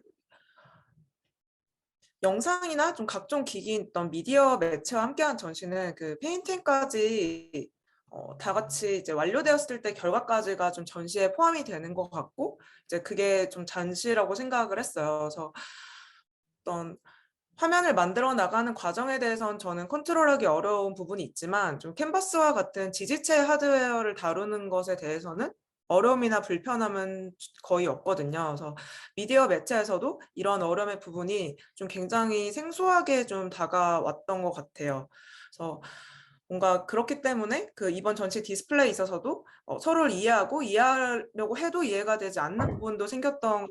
그래서 관련해서 빛에 대해서 각자 굉장히 다르게 생각하는 지점이 있었는데 전 너무도 당연하게 흰 벽에서 시작한 설치가 진행이 된다고 생각을 했고 선정 작가는 당연하게 빛이 없는 다크룸에서 시작한다는 생각을 했어요. 그래서 이 중간 지점을 찾기가 굉장히 힘들었는데 좀 합의가 된 부분은 이제 중간저도로 조절을 하기도 하고 또 이제 선정 작가의 작품이 DP된 벽에는 이제 어두운 페인트를 칠하기도 하면서 좀 어두움에서 빛을 찾아가는 방향으로 설치를 진행을 했습니다. 그래서 각자가 좀 너무도 당연히 생각하고 있다가 생각지 못한 부분이기도 했지만 그 매체의 다름 때문에 생기는 어떤 일이었는데 처음으로 제가 이제 쓸 때는 공간에서 진행해보는 좀 새로운 시도였던 것 같아요. 네, 맞아요. 저도 그렇게 생각해요.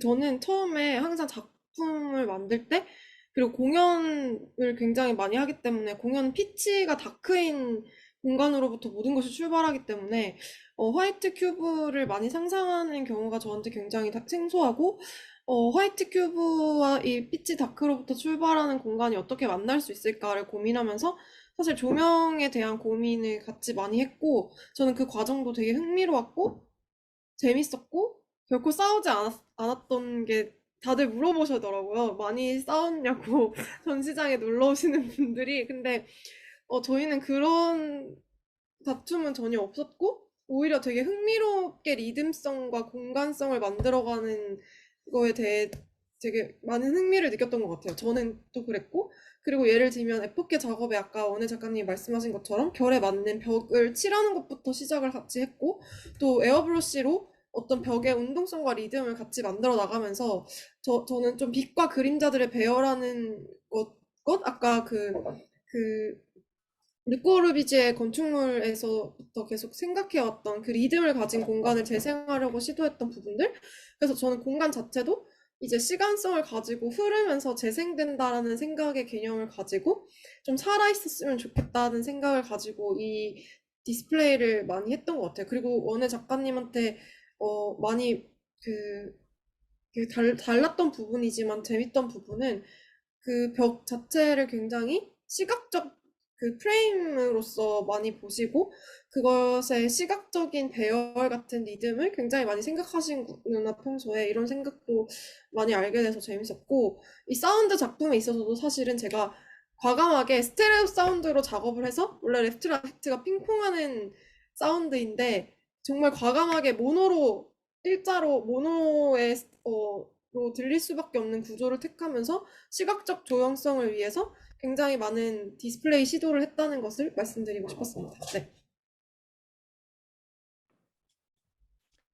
네, 그러면 저희 약간 네 가지 섹션으로 나눠서 볼 수 있었던 작업들에 대한 어떤 설명들, 그러니까 사실 전시장 공간에 있는 작품들에 대한 설명들은 이제 많이 좀 이해가 되셨으리라 생각이 되는데, 또 사실 빼놓고 얘기할 수 없는 것이 용진님께서 기고하신 이 소설이에요. 근데 이제 여기에 어떤 커버는 또 선정 작가님이 디자인하셨다고 들었는데, 이제 이 어떤 전반적으로 들었던 작품에 대한 설명과 더불어서 또 소설이 또 어떻게 주고받은 어떤 내용에 대한 시도를 말하는 건데, 그러니까 아까 선정 작가가 얼핏이지만 나는 내 신체에 무언가를 이식을 한다면 전기가 통하는 은을 신체에다가 이식하고 싶다. 이게 사실 엄청나게 강력한 은유라는 생각이 들었어요. 그러니까 뭐 아까 뭐 전기 코드 없이 제스트 작업 설명할 때 전기 코드 없이 내보이는 용기 같은 것들도 그렇고 소위 말해서 우리나라에서는 뭐 코드만 꽂으면 다 미디어 작업이라고 부르는데 뭐 시쳇말로 뭐 아두이노도 그렇고 뭐 그냥 3D 프린터 뭐 그렇다고 하면은 사실 그냥 브랜드 든 생각이 특히 원예 작가 뭐 컴프레셔를 통해서 이제 하는 에어브러쉬 이런 것도 미디어 작업이 왜 아닐 수도 있을까? 뭐 그럴 수도 있지 않을까라는 생각이 들었던 거죠. 그러니까 뭔가 컴프레셔를 통해서만 발현될 수 있는 도상이라고 하면은 이제 뭔가 그게 미디어의 영역일 수도 있겠다는 생각이 들었던 거고, 그러니까 제가 이 얘기를 이제 하게 된 것은, 그러니까 앞서서 이제 화이트룸과 다크룸에 대한 말씀을 주셨는데 이게 조금 이제 거칠게 환원적으로 얘기를 하면 이제 뭐 물감은 섞을수록 검어지고 이제 빛은 이제 덜을수록 밝아지니까 이제 그게 근본적으로 이제 두 매체가 이제 나란히 뭔가 DP되기가 굉장히 어렵다는 것에 대한 또한 은유가 될 수 있을 것 같아요. 이제 근데 그럼에도 불구하고 흔히 이제 아까 원혜 작가도 얘기했었는데 이제 뭐 편자 이론이라고 하죠. 이제 극과 극은 만날 수 있다라는. 이제 근데 그게 제 소설에서 가상이지만 가능할 수도 있지 않을까라는 식으로 내용을 전개를 하면서 끌고 나간 거죠. 사실은 이제 글을 쓰는 입장에서는 되게 과감하거나 조금 책임 없이 얘기를 해도 되지만 아마 그것을 수행하는 작가나 창작자, 특히 시각예술가들은 되게 많이 어려움이 있을 거예요. 근데 이제 그것에서 생긴 어떤 텐션이나 그거를 조금 이렇게 뭔가 캡처하면서 체록하면서 나아간 글이라고 볼 수 있고, 뭐 간단하게 줄거리를 요약을 하자면은 뭐 한 무용 평론가랑 어떤 두 미술가 사이에 일어난 사건과 대화를 엮은 단편이라고 볼 수 있는데, 이제 그 두 미술가의 장르는 이제 각각 미디어와 회화겠죠. 이제 근데 이제 무용 평론가가 사실상 둘에게 불가능에 가까운 작업을 의뢰를 하게 되는데, 이제 그 계기가 이 어떤 무용 평론가는 이제 열차에 타서 자신의 원고를 이제 작성을 하는 편인 거예요. 이제 그러다가 철도 특정 구간에서 이제 완화곡선이라고 하는 특정 구간에서 전에는 감각해 본 적이 없는 되게 괴랄한 스릴을 느끼게 되고, 아 이것을 뭔가 좀 더 간소화해서 뭔가 작업화해서 누군가에게 좀 보여줄 수 있으면 이제 어떤 작업에 대한 욕구가 생긴 거겠죠. 이제 그것을 이제 흔히 이제 상수동이라고 하는 당인동이라고 하는 가까운 위치에 사는 이제 두 작가와 만나서 이제 계속 작업을 하게 되고 대화를 하게 되고, 근데 그것의 과정 중에서 제가 이제 완화곡선이나 공유, 이제 커브 같은 것들에 대한 얘기를 이제 조금 반복적으로 하게 되는 게, 아까 이제 온드리아트 와르나 아니면은 이제 나선 같이 원예 작가나 선정 작가에게 유효한 것들을 조금 글에 녹이고자 하는 바램으로 뭐 철로의 곡률 같은 것들 얘기를 하게 됐어요. 근데 뭐 사실은 이제 그 뒷부분에 대한 얘기까지 제가 여기서 다 얘기할 수는 없지만, 뭐 언뜻 보기에 전혀 다른 운동성, 이제 버티컬과 이제 호리젠탈이라고 하는 운동성을 바탕으로 이제 뻗어나가고 있는 이제 두 작가가 뭔가 접점이 되는 주파수를 찾을 수 있을까를 좀 가늠하고 실험하는 내용이 조금 뒷부분에서 이어진다고 볼 수 있습니다. 그러니까 근데 이 과정에서 좀 적극적으로 활용되는 것이 철도라는 시스템인데, 이제 실제 철도와 열차를 움직이게 하는 기저에 되게 사실은 방대한 양의 프로토콜과 어떤 수학적인 알고리즘 같은 것들이 있고, 근데 제가 생각했을 때도 그렇고 실제로 뭐 이제 뭐 학술 어떤 학계에서도 현역으로 작동하는 아날로직한 이제 도시의 흔적 가운데서 뭐 방직기나 뭐 이제 그 위버라고 하는 방직기를 포함을 해서 어떤 철도나 어떤 철로 시스템이 가장 오래된 어떤 도시의 흔적 그리고 어떤 마더보드로서 역할을 한다라는 식으로 얘기를 하고 있어요. 그러니까 그게 어떤 영화나 승용차 같은 것뿐만 아니고 뭐 유통이나 데이터 상대적으로 되게 추상적인 개념들까지 연결시킬 수 있기 때문에 이게 뭔가 묘하게 서로 다른 매체에서 활동을 하는 두 작가를 연결시킬 수 있는 가능성, 이제 다른 매질의 두 작가를 연결시킬 수 있겠다라는 생각이 들었었고 그런 내용으로 좀 글을 좀 써봤던 것 같습니다. 네, 그래서 사실은 뭐 이게 그 소설의 엔딩에서도 이제 둘 사이의 접점을 구체적으로 찾는 시도라기보다는 그냥 어떻게 보면 아까 다크룸과 화이트룸에서 중간 지점을 찾아 나가는 것처럼 뭔가 이러한 시도를 가운데에서만 확인할 수 있는 어떤 즐거움 같은 것들을 체록할 수 있었다라는 게 되게 개인적으로 글을 쓰면서 즐거움이었었고, 네, 그런 거를 좀 많은 분들이 봐주셨으면 좋겠다는 생각을 했었던 것 같습니다.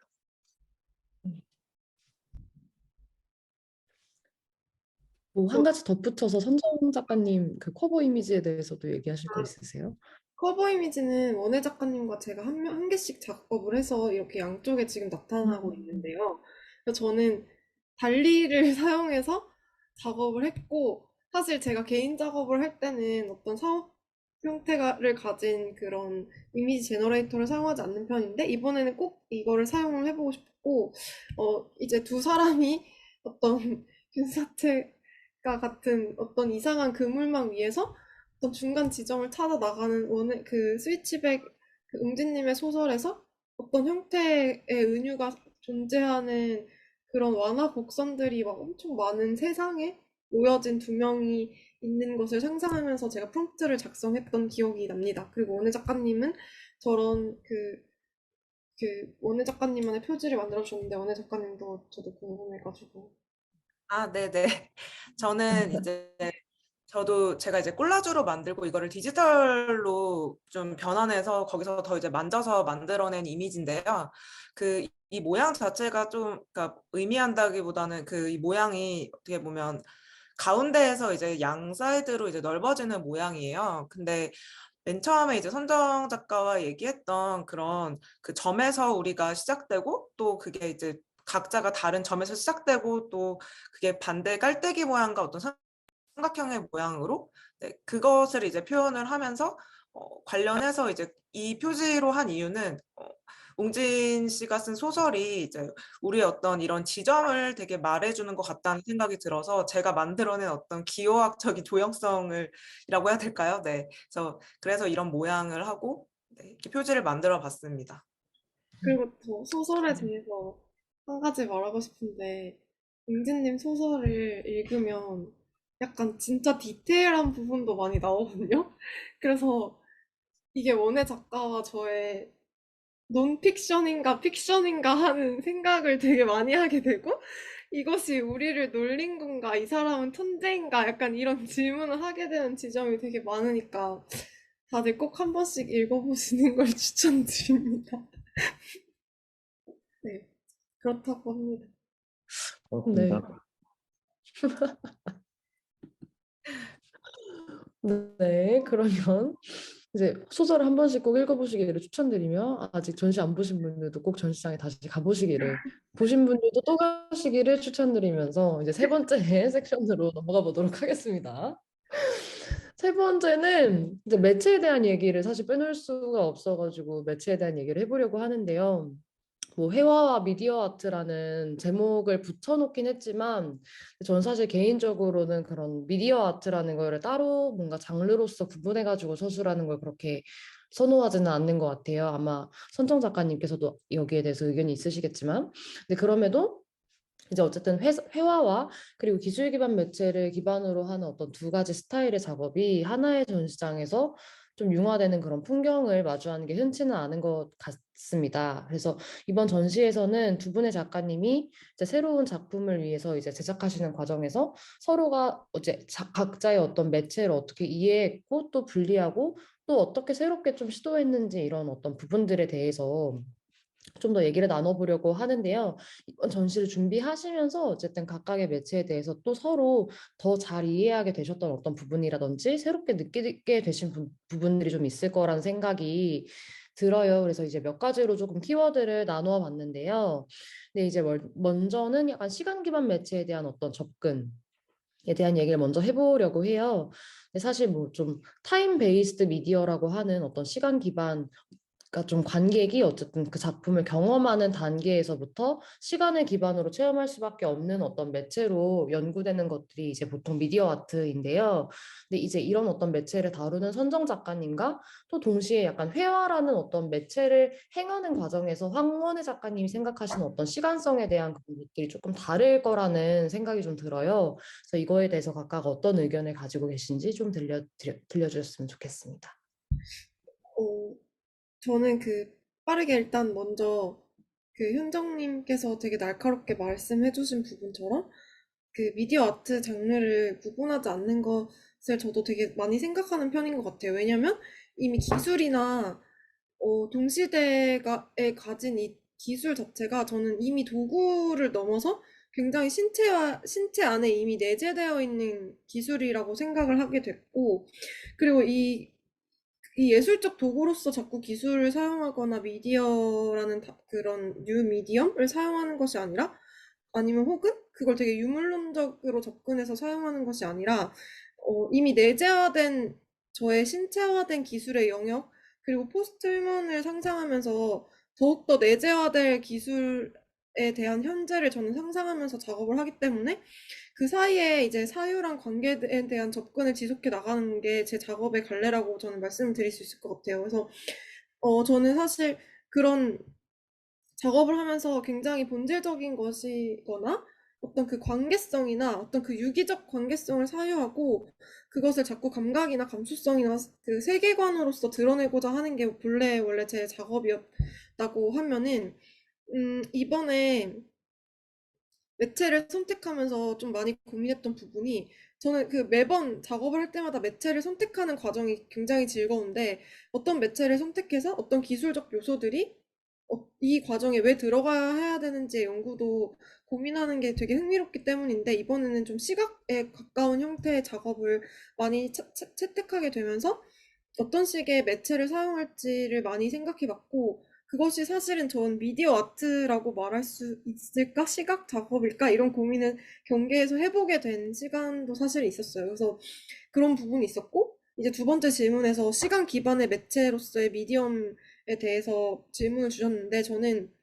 어, 시간 기반의 매체로서의 미디엄은 흐르는 현재, 또 다른 현재를 만들어내는 거라고 생각을 해요. 그래서 어떻게 보면 저한테는 끊임없이 N차원을 만들어가는 것이다라는 생각을 가지고 있고, 그래서 시간성을 굉장히 중요시 여기는 음악이라던가 사운드, 미디어 설치, 공연 등의 작업을 할 때 되게 연속적인 것들이 만들어내는 조화와 그 시간이 주는 현재를 어떤 신체와 이 피부 감각으로 느끼는 것을 작업으로 만들고 싶어요.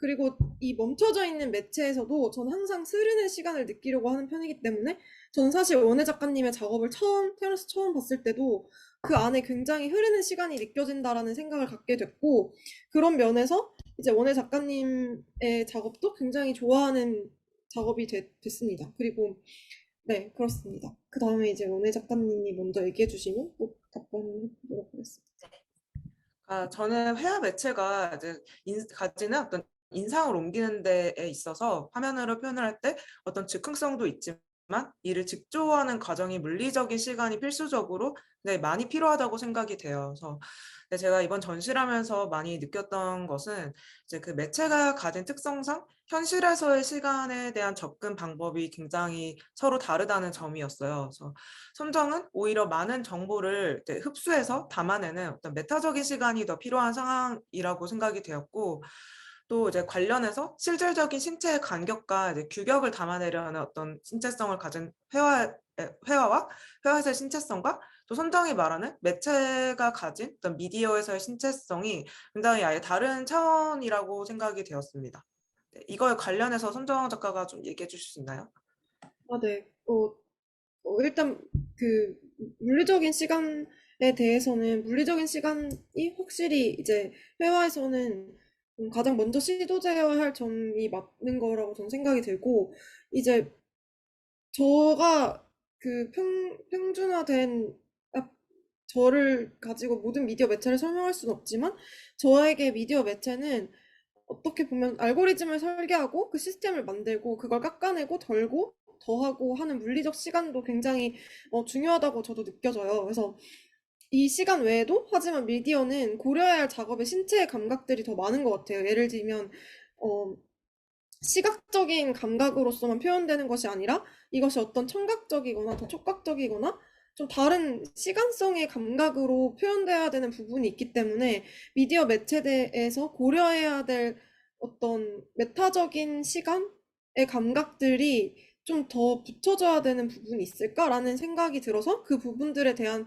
차이가 이제 원혜 작가님과 협업을 할 때 좀 다른 부분이었다고 이제 느끼셨을 부분이 아닐까라는 생각이 들었고, 뭔가 캔버스라는 프레임에 고정된 형태를 만드는 것이 아니라 되게 전혀 새로운 신체를 가진 무엇을 만들어내야 된다는 점에서 그 되게 어려움을 많이 겪는 것이 이 미디어 매체를 사용하는 사람들이 아닐까라는 생각을 했고, 또 물리적인 한계, 예를 들면 장비나 하드웨어 부분들을 고려해야 하고, 또 조명과 그 공간성도 고려해야 되는 부분이 굉장히 커서 그 새로운 세계랑 감각이 어떤 감각이 될지를 고민해야 되는 시간이 이 평면 외적 요소를 고려해야 되기 때문에 그것에 대해서 서로 같이 고민해야 하기 때문에 굉장히 네, 또 어려움을 느끼셨을 수도 있을 것 같아요. 그래서 시각적으로 정리돼서 드러내지 않는 단계의 작업들이 필요한 게 저는 제가 다루는 매체의 특성이라고 좀 생각을 하게 됐습니다. 네.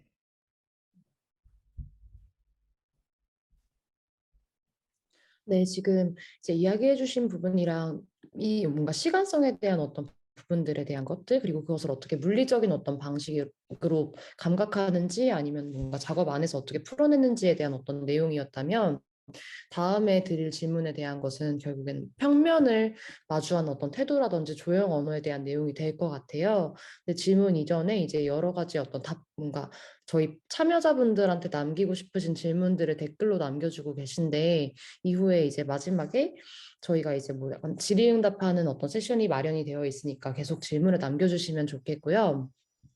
일단은 뭐 선정 원예 작가님께서 평면이라는 것을 대하실 때 어떤 인상, 이를테면 뭔가 원예 작가님께서는 어떤 구조적인 어떤 조형과 최근에 어떤 감각적인 조형 안에서의 어떤 대상을 평면 위로 뭔가 직조하는 그런 과정에서의 조형 언어 같은 부분들에 대해서 좀 얘기해 주시면 좋겠고, 또 선정 작가님께서는 전시를 통해서 좀 기존과 다르게 어떤 담고자 하셨던 어떤 조형들에 대한 어떤 태도 같은 것들을 좀 여쭤보고 싶어요. 이 부분도 조금 다를 것 같아서. 저는 이제 평면을 기반으로 계속 페인팅을 하는 작가로서 어떤 구조적인 걸 가져오는 것에 있어서 결과적으로는 어떤 납작한 프레임에 담아내야 된다는 생각을 늘 해요.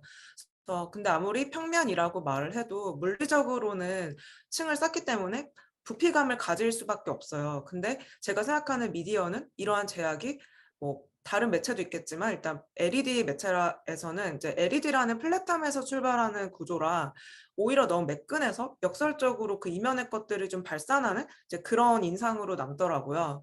그래서 이랑 관련해서 이제 제가 프레임에 관해서 고민을 하는 부분은 최근에 바뀌어가는 화면을 만들어내는 방향하고 좀 관련이 있는데요. 원래 제 작업의 과정에서는 그 즉흥적인 인상과 동시에 이제 구성을 진행할 때 있어서 좀 추상화되어 있지만 그래도 일정 부분은 구체적인 도시의 이미지를 가지고 레이어를 쌓고 그러니까 굉장히 추상적인 부분과 객관적인 부분을 계속해서 그 리듬을 좀 조정하면서 화면을 만들어내는 그런 과정을 거쳐요. 근데 최근에는 이 과정에 있어서 좀 자연스럽게 저에게서 체화되어서 나오는 어떤 신체의 움직임과 그에서 비롯된 붓질을 좀 수용하는 방향으로 바뀌고 있어요.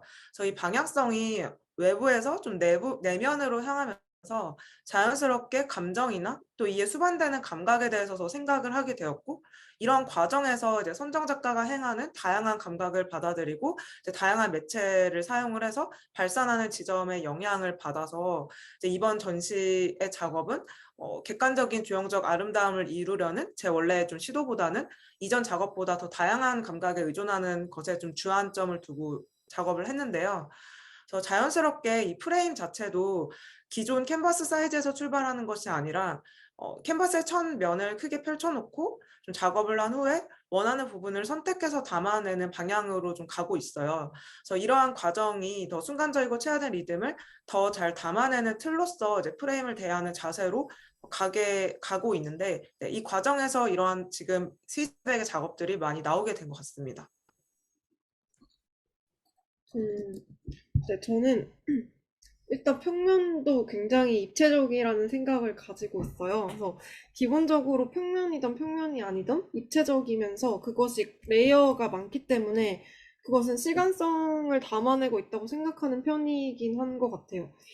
그리고 또 그 어떤 평면이든지 그 어떤 평면이 어떤 시간을 담았는지 그리고 어떤 동시대에 존재했는지에 따라서 그걸 저는 감각하는 방식이 저 나름대로는 좀 다 바뀌는 것 같고 근데 또 저한테 흥미로웠던 점은 이번에 작업을 하면서 평면이 주는 편안함이 굉장히 익숙하다라는 생각을 많이 했어요. 그러니까 평면이 굉장히 나 또한 그림을 보고 어떤 프레임 사각형의 LED 화면 같은 것에 굉장히 익숙하고 그것에 많이 노출되어 있구나라는 생각을 좀 많이 갖게 됐고 어쨌든 평면이 가진 그 계속된 레이어가 많은 것에서 굉장히 단순함으로 귀결되는 평면이다라도 저는 평면이 주는 미학을 굉장히 좋아하는 편이라는 것도 스스로 알게 됐어요. 제가 많이 작업에 평면성을 가진 작업을 많이 해오진 않았지만 제가 굉장히 좋아하는 형태이다라는 것도 알게 됐고 어, 그 원혜 작가님이랑 그 프레임에 대한 질문을 던졌을 때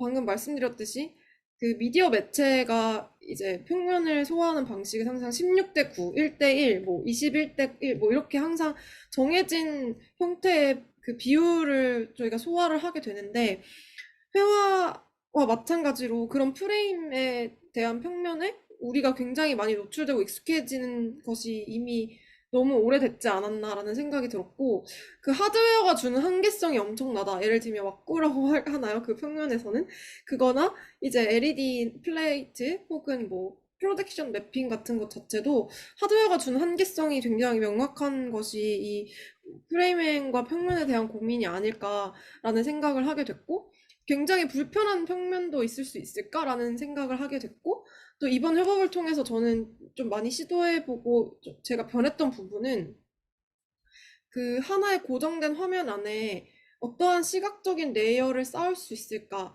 그거를 굉장히 많이 고민하게 됐고 이제 그 화면 그 바라보는 저의 렌즈의 시선도 굉장히 시각적인 평면으로 구성을 했을 때 어떤 화면으로 도출될까라는 고민을 좀 처음으로 많이 시도해 보게 되어서 그거는 되게 흥미로운 협업의 지점이었고 또 마지막으로는 제가 처음에 말씀드렸듯이 저는 흐르는 거에 대한 생각을 단어를 표현을 했고 원혜 작가님은 평면을 가두는 것에 대한 표현을 했는데 사실은 그것이 단어만 다를 뿐 굉장히 같은 감각의 언어가 아닐까라는 걸로 사실 저는 결론이 났거든요. 그래서 그것이 저한테 되게 흥미로운 지점이고 아까 이제 웅재님께서도 말씀을 해주셨지만 저는 이제 LED나 프로젝션에 가진 빛에서 출발하는 이 RGB 알파의 색들에 점점 익숙해져가는 우리들이 어떤 평면을 다시 생각해 볼 수 있지라는 고민을 좀 마지막으로 던져보게 됩니다. 네.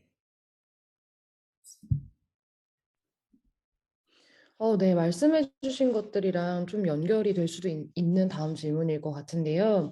사실 말씀해 주셨던 것 중에서 어쨌든 하드웨어가 가진 어떤 한계성이라든지 아니면 뭔가 원혜 작가님께서 말씀하셨던 어떤 여러 가지 부분들이 결국에는 그 작업이 최종적으로 나오게 되는 과정에서 사용되는 그 미디엄이 다르기 때문이라는 생각도 좀 들어요. 근데 두 분께서는 어떤 뭐 가령 예를 들자면 어떤 미디엄, 그러니까 뭐 적절한 표현일지는 모르겠지만 어떻게 보면 전시장에 이것들을 보여주게 하는 어떤 도구적인 어떤 성질들에 대해서 어떤 생각을 가지고 있는지 좀 짧게 의견을 들려주시면 좋을 것 같아요. 네, 저는 이제 그 말씀하신 도구적 성질에 대해서 이제 아무래도 제가 사용하고 있는 그 매체의 도구와 이제 선정 작가가 사용하는 그 매체에 대한 것에 대해서 비교를 이제 자연스럽게 하게 되더라고요. 비교라기보다는 유사한 것들을 좀 찾고 싶었다고 해야 되나요? 그러니까 그게 저의 뭐 성격적인 건지 모르겠지만 그런 걸 좀 찾아서 어떤 접점을 만들어 보고 싶었던 것 같기도 해요. 그래서 이런 얘기를 하다가 제가 주로 좀 화면을 만들 때 사용하는 도구인 그 에어브러쉬 같은 게 뭐 예를 들면은 선정 작가가 사용하는 뭐 도구에서는 뭐 빔 프로젝터 같다 뭐 그런 얘기를 했었어요. 분사된 뭐 미세한 입자로 작동하는 것과 굉장히 뿌옇게 레이어가 쌓이며 만들어지는 뭐 화면이면서 화면이 작용을 하는 부분이라던가 뭐 이런 얘기들을 종종 했던 것 같아요. 그래서 과정적인 어떤 부분에 대해서는 또 선정 작가가 뭐 코딩이나 그런 기술적인 작업과 프로세스가 좀 회화와 유사하게 생각된 지점이 있다고 하더라고요. 그래서 그 부분은 선정 작가가 좀 얘기를 해주시면 좋을 것 같습니다. 아, 네네.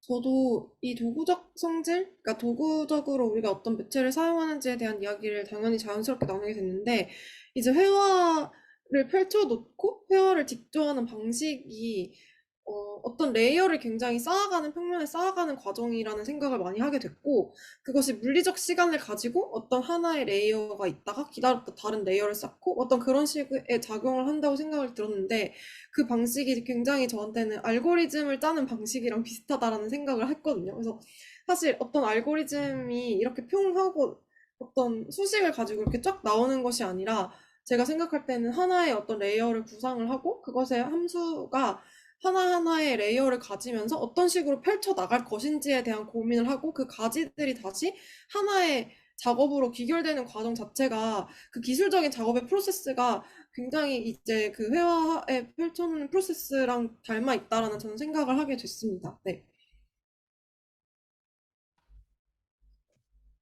네, 이제 마무리를 하면서 좀 세 분의 참여자들께 이제 본 전시에 대해서 약간 느끼셨던 감상 같은 것들을 나누는 그런 시간으로 좀 넘어가면 좋을 것 같은데요.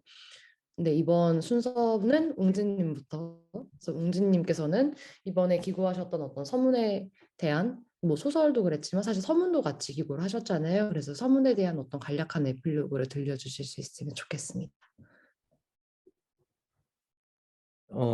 아까 뭐 원예 작가나 선정 작가님도 마찬가지로 얘기했지만 이제 화이트룸이나 다크룸도 그렇고 매체도 그렇고 얘기를 할 때 이제 중간 지점이라는 단어를 거치지 않을 수 없는 순간들이 있어요. 그러니까 저도 이제 공간을 운영하는 사람으로서 중간 지점이란 그 이름이 되게 욕심이 나고 정말 근사하다는 생각을 할 때가 있는데 이제 그거에 대한 어떤 뭐 존경 같은 되게 호감의 마음으로 이제 소설도 마찬가지고 서문에서도 그렇고 그런 걸 쓴 부분들이 있어서 그런 거 이제 두 사람에 대한 느낌도 있지만 이제 중간 지점 뭐 둘이지만 이제 거기서 뭔가 이런 시도가 됐다라는 것 자체를 메타적으로 보러 와주시는 분들이 조금 이제 감각을 하려고 노력을 해주시면 좋겠고, 뭐 제가 이 자리에서 다 얘기할 수는 없는데 제가 소설에서 얼핏 적은 게 있는데 보통 이제 코딩을 할 때, 왜냐면 아까 이제 원예 작가가 선정의 시간에 대한 얘기를 하면서 선정에게만 필요한 어떤 메타적인 시간이 있는 것 같다라는 얘기를 했었었는데, 이제 그게 실제 이제 그 코딩이나 이제 컴퓨터 프로그래밍에서 이제 뭐 고급 프로그래밍 언어가 있고 저급이 있는데 뭐 여기서 너무 많은 얘기를 할 수는 없지만 흔히 이제 인터프리터나 컴파일러라고 크게 비교를 하는 게 있어요. 그러니까 되게 다른 메커니즘으로 하나하나의 이제 코딩을 읽어나가는 방식인데 뭐 요새 뭐 나무위키 잘 돼 있으니까 시간 되시면 그 둘을 비교하는 글을 한번 읽어보시면 되게 좋을 것 같아요. 그러니까 그 둘이 마치 두 창작자가 자기의 작업, 자기의 어떤 화면을 구성해 나가는 방법과 굉장히 유사하기 때문에 그런 거를 감안하면서 봐주시면 좋을 것 같다는 생각이 들었고, 뭐 끝으로 저도 마찬가지로 이게 뭐 황혼애를 완전히 페인터 화가, 뭐 선정을 완전히 미디어 아티스트 이런 식으로 되게 이분법적으로 얘기하기에는, 특히 이 전시에 대해서 그렇게 얘기하기에는 사실은 너무 환한적인 지점들이 있으니까 그거에 너무 매몰되지 않는 전시가 됐으면 좋겠다라는 얘기를 하면서 네, 마무리를 하겠습니다. 네, 해주셨던 어떤 지점에 대해서 사실 그것이 가장 중요한 포인트일 수도 있을 것 같은데, 근데 또 그런 의미에서 사실 두 작가님께서도 이 전시 준비하시면서 뭐 비하인드 스토리 같은 것들이 있을 수도 있을 것 같아요. 결국에는 뭔가 저희가 매체를 가지고 이분화를 한다기보다 서로 뭔가 작가로서 작업을 진행하시면서 같은 지점들이나 뭐 어떤 다른 부분들 아니면 좀 익숙했던 어떤 그런 부분들에 대해서 느끼셨던 것들도 좀 있을 것 같은데, 저는 또 이런 부분들이 나중에 이후에 두 분의 작업에 대해서 어떻게 좀 영향을 미치게 될지 이런 것도 좀 궁금하거든요. 네. 저희가 사적으로는 친했지만 작업적으로는 사실 익숙감은 거의 없었던 것 같아요. 그래서 꽤 오래 서로가 무엇을 하는지 정확하게 알고 있지 못했고 작업 얘기를 하면서 종종 하면서 이제 우연하게 공통점을 찾고 서로가 이제 보는 시각에 대해서 교집합의 지점을 좀 찾아냈는데 그 차 안 얘기를 하면서 우연히 그 한 순간에서 좀 연계성을 가지고 서로를 좀 바라보게 되었던 것 같아요. 좀 갑작스러운 순간에. 그래서 감정과 이제 감각에서 비롯된 요소를 좀 레퍼런스로 이제 화면에 옮겨내면서 자연스럽게 전 도시각의 구체적인 형상이 사라지게 됐는데 이전보다는 자유로운 마음이 들기도 하면서 또 제가 가지고 있는 틀에서는 좀 벗어난 시도를 한 거라 좀 불안한 마음이 들기도 했어요. 그래서 동시에 또 앞으로 이런 시도를 적극적으로 할 수 있을 거라는 좀 용기가 생기기도 하는 좀 양가적인 감정이 들었던 것 같습니다. 어, 저는 이번에 가장 어, 얘기하고 싶었던 지점은 이 뭔가 대립이라고 하기에는 그러니까 저희 둘이 인간적으로 대립했다기보다 어떤 다른 방식의 작업들의 대립에서 서로 이렇게 되게 침투를 하면서 조화를 좀 찾았다는 점이 저한테 되게 흥미로운 작업이었고, 제가 막 대형 극장에서 하는 협업이나 프로젝트들을 많이 해오면서 어떤 이 대립되는 것의 연속적인 감각들, 그런 것의 감각의 차이에서 만들어지는 갭을 또다시 엮어내고 그것을 조화하고 균형을 찾는 것이 저한테 되게 케미컬한 작업이고, 그것이 저한테 굉장히 사치스러운 작업이고 굉장히 흥미로운 작업이에요. 근데 그거는 뭔가 조화 균형을 찾으면서 저 혼자만의 약간 사치를 누리는 그런 형태라고 하면, 이번 작업에서는 원의 작가이자 친구이자 엄청난 동료를 만났다는 생각이 들고, 이게 동료이자 친구로서 되게 굉장한 무한한 신뢰와 존경을 바탕으로 했기 때문에 가능한 지점이 굉장히 많았고, 또 서로가 서로를 내려놓거나 힘겨루기를 하지 않고 되게 편안한 상태에서 접점과 조화를 찾으려고 했던 점이 저는 가장 소중했던 지점인 것 같아요. 그리고 왜냐면 모든 협업의 과정에서 서로가 되게 피드백을 저희가 좀 많이 주고, 야, 이건 아닌 것 같아. 막, 이건 이렇게 해보는 게 어때? 이렇게 적극적으로 누군가한테 말할 수 있다는 점은 저한테 되게 굉장히 큰 용기이고 서로한테 굉장히 큰 힘이 되기도 하면서도 되게 쉽지 않은 선택이잖아요. 근데 이거 모두가 서로를 신뢰하고 존경하지 않았으면 이루어질 수 없는 부분들이었다고 생각을 하고, 또 역시 이런 빛과 물감, 그리고 시각적이고 공간성에 관한 부분들에 대한 생각을 제가 해오던 생각과는 굉장히 다르게 할 수 있어서 재밌었고, 앞으로 저도 작업에서 어떤 시각적인 요소들에 집중을 많이 하게 되는 시도들이 많아질 것 같고, 그런 면에서 굉장히 많이 배우기도 했고, 너무 재밌는 시도였고, 그리고 제가 원래 아까 처음에 말씀드렸지만 어떤 매체의 정치성 때문에 되게 사유에 기반한 작업을 했지 저의 감수성과 감각을 드러내는 작업을 많이 하지 못했었는데, 이번 기회에 용기를 내서 제가 뭐 음악을 전시에 이렇게 엄청 커다란 오브제로서 전시를 한다거나 뭐 시를 드러낸다거나 이런 행위를 시도하게 해줬던 부분이 있어서, 그런 부분도 앞으로 저도 양가적인 감정으로 시도하거나 무서워하거나 하게 될 것 같습니다. 네. 네, 제가 올해 중간 지점 멤버로 참여하게 되면서 이제 먼저 선정에게 제안한 전시인데 굉장히 진지하게 각자가 가진 고민이나 한계를 좀 들춰보기도 했고, 또 어쨌든 저희를 다른 각도로 소설로 뭐 바라본 작업이라고 생각을 하는데, 뭐 이렇게 하나의 전시에서 여러 지점에서 흥미로운 결과를 내줘서 이제 모두에게 너무 정말 고마운 마음이었던 것 같아요. 그리고 이번 전시는 선정 작가가 제가 가는 이제 각자의 방향의 교차점에서 진행할 수 있던 전시라고 생각이 돼서 굉장히 운이 좋았다고 스스로도 생각이 되고요. 또 비하인드 스토리라고 하면 선정 작가가 너무 잘 얘기를 해줬는데, 이제 서로를 신뢰하고 존경하는 부분이 있었기에 이제 굉장히 솔직하게 얘기했을 때 그것이 받아들여지는 부분들이 있었던 것 같아요. 그래서 그것이 굉장히 힘들면서도 또 굉장히 동시에 즐거운 그런 경험이었던 것 같습니다. 또 전시가 도달하기까지의 과정이 이제 결과적으로는 다 모두가 가진 각자의 시야값을 좀 넓히게 해줬다고 생각을 하는데요. 그 서로 관계를 맺어온 것의 변화를 좀 관찰하고 추적해서 전시에 좀 담을 수 있었다는 것이 흥미로웠고요. 또 전 작업을 하면서 처음으로 다른 사람의 시각을 빌린 그 레퍼런스를 참조해서 작업을 했는데 그 제가 알지 못하고 볼 수 없었던 그 맹점을 좀 짚어보는 기회도 있었어요. 또 결과적으로 각자가 가진 고민과 한계는 흘려보내고 긍정적인 부분과 용기는 가둔 전시가 되었다고 생각을 합니다. 또 처음에는 인지하지 못했는데 지금은 같고 좀 다른 모양이지만 그래도 같은 결을 가지고 유동하고 있었다고 생각을 합니다. 네, 저도 그 끝으로 맞아요. 이게 이 전시가 되게 저희가 처음에 리서치로 출발을 해가지고 전시의 형태까지 오는 과정의 시간이 사실 거의 1년여 가까이 저는 걸렸다는 생각을 하거든요. 그래서 굉장히 단기간에 이루어질 수 없는 많은 이야기들과 서사와 리서치와 그 서로에 대한 그 작업들을 꾸준히 봐왔던 시간들이 켜켜이 쌓여 있었다라고 생각이 들고 지금 함께 해주시는 문현정 기획자님이랑 오웅진 기획자님도 굉장히 오랫동안 저희를 지켜봐 오셔서 이거가 가능했지 않았나라는 저는 생각이 들고 그 이 중간 지점에서 같이 함께 해주신 그 주최자분들께도 저는 되게 감사한 지점이 아까 웅진님이 말씀하신 것처럼 중간 지점이라는 그 곳 자체가 가지는 굉장히 커다란 아이코닉한 단어인 것 같아요. 중간 지점에서 우리가 다 같이 만났고 이 중간 지점이라는 곳에서 이런 이야기들을 만들어갈 수 있었던 게 저는 되게 재미있었고 이 그 정말 다 모두에게 감사하고 그 저는 현정님께도 마지막에 이제 저희를 봐주시고 되게 날카로운 질문들로 이런 재밌는 토크를 구성해 주셨는데 어떤 이야기로 마무리를 해주실지 궁금해서 그 얘기도 같이 물어보고 싶습니다. 네.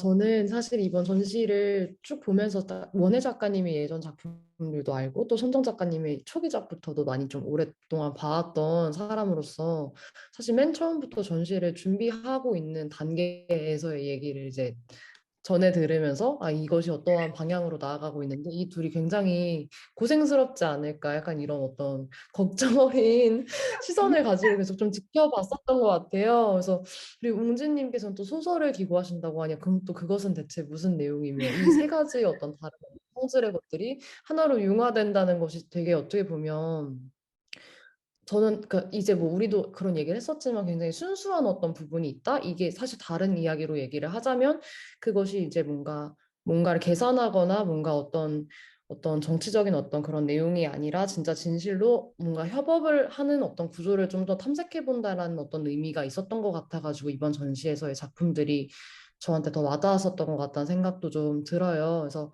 그런 어떤 좋은 전시를 마련해 주신 어떤 두 분의 작가님과 웅진님 그리고 또 중간 지점 둘 선생님들께도 진짜 저도 뭔가 관객의 입장으로서도 되게 감사하다는 말씀을 드리고 싶습니다. 그러면 저희가 어쨌든 지금까지 준비했던 문답식의 토크 내용은 이제 여기서 마무리가 되었어요. 근데 이제 지금부터는 또 관객분들께서 이제 같이 토크를 보신 관객분들께서 남겨주셨던 어떤 질문들이나 아니면 좀 궁금하신 것들이 있으면 그걸 좀 Q&A 형식으로 나눠보는 시간을 가져보고 싶은데요. 일단 우선은 아까 박소연 선생님께서 남겨주신 질문이 먼저 하나 있어서 공유를 먼저 드릴게요. 그러니까 다른 분들도 이제 계속 들으시면서 질문이 추가적으로 있으시면 계속 채팅창으로 남겨주시면 저희가 수합해가지고 계속 질문을 드리겠습니다.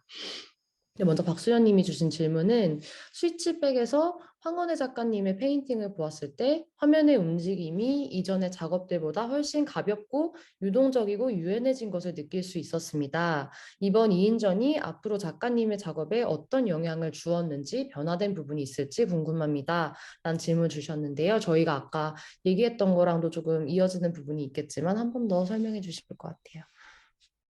네. 저 이번에 이제 화면을 유동적이고 유연하게 좀 확장성을 가지고 표현을 해보려고 했는데 어쨌든 그게 좀 느껴졌다고 하면 너무 다행이고요. 또 제가 느낀 거는 이제 제가 미디어라는 범위에 대해서 너무 좁게 생각했던 것과 좀 스스로를 너무 한계에 가두려고 한 부분이 있지 않았나 이런 걸 선정 작가랑 얘기를 하면서 많이 느꼈던 것 같아요.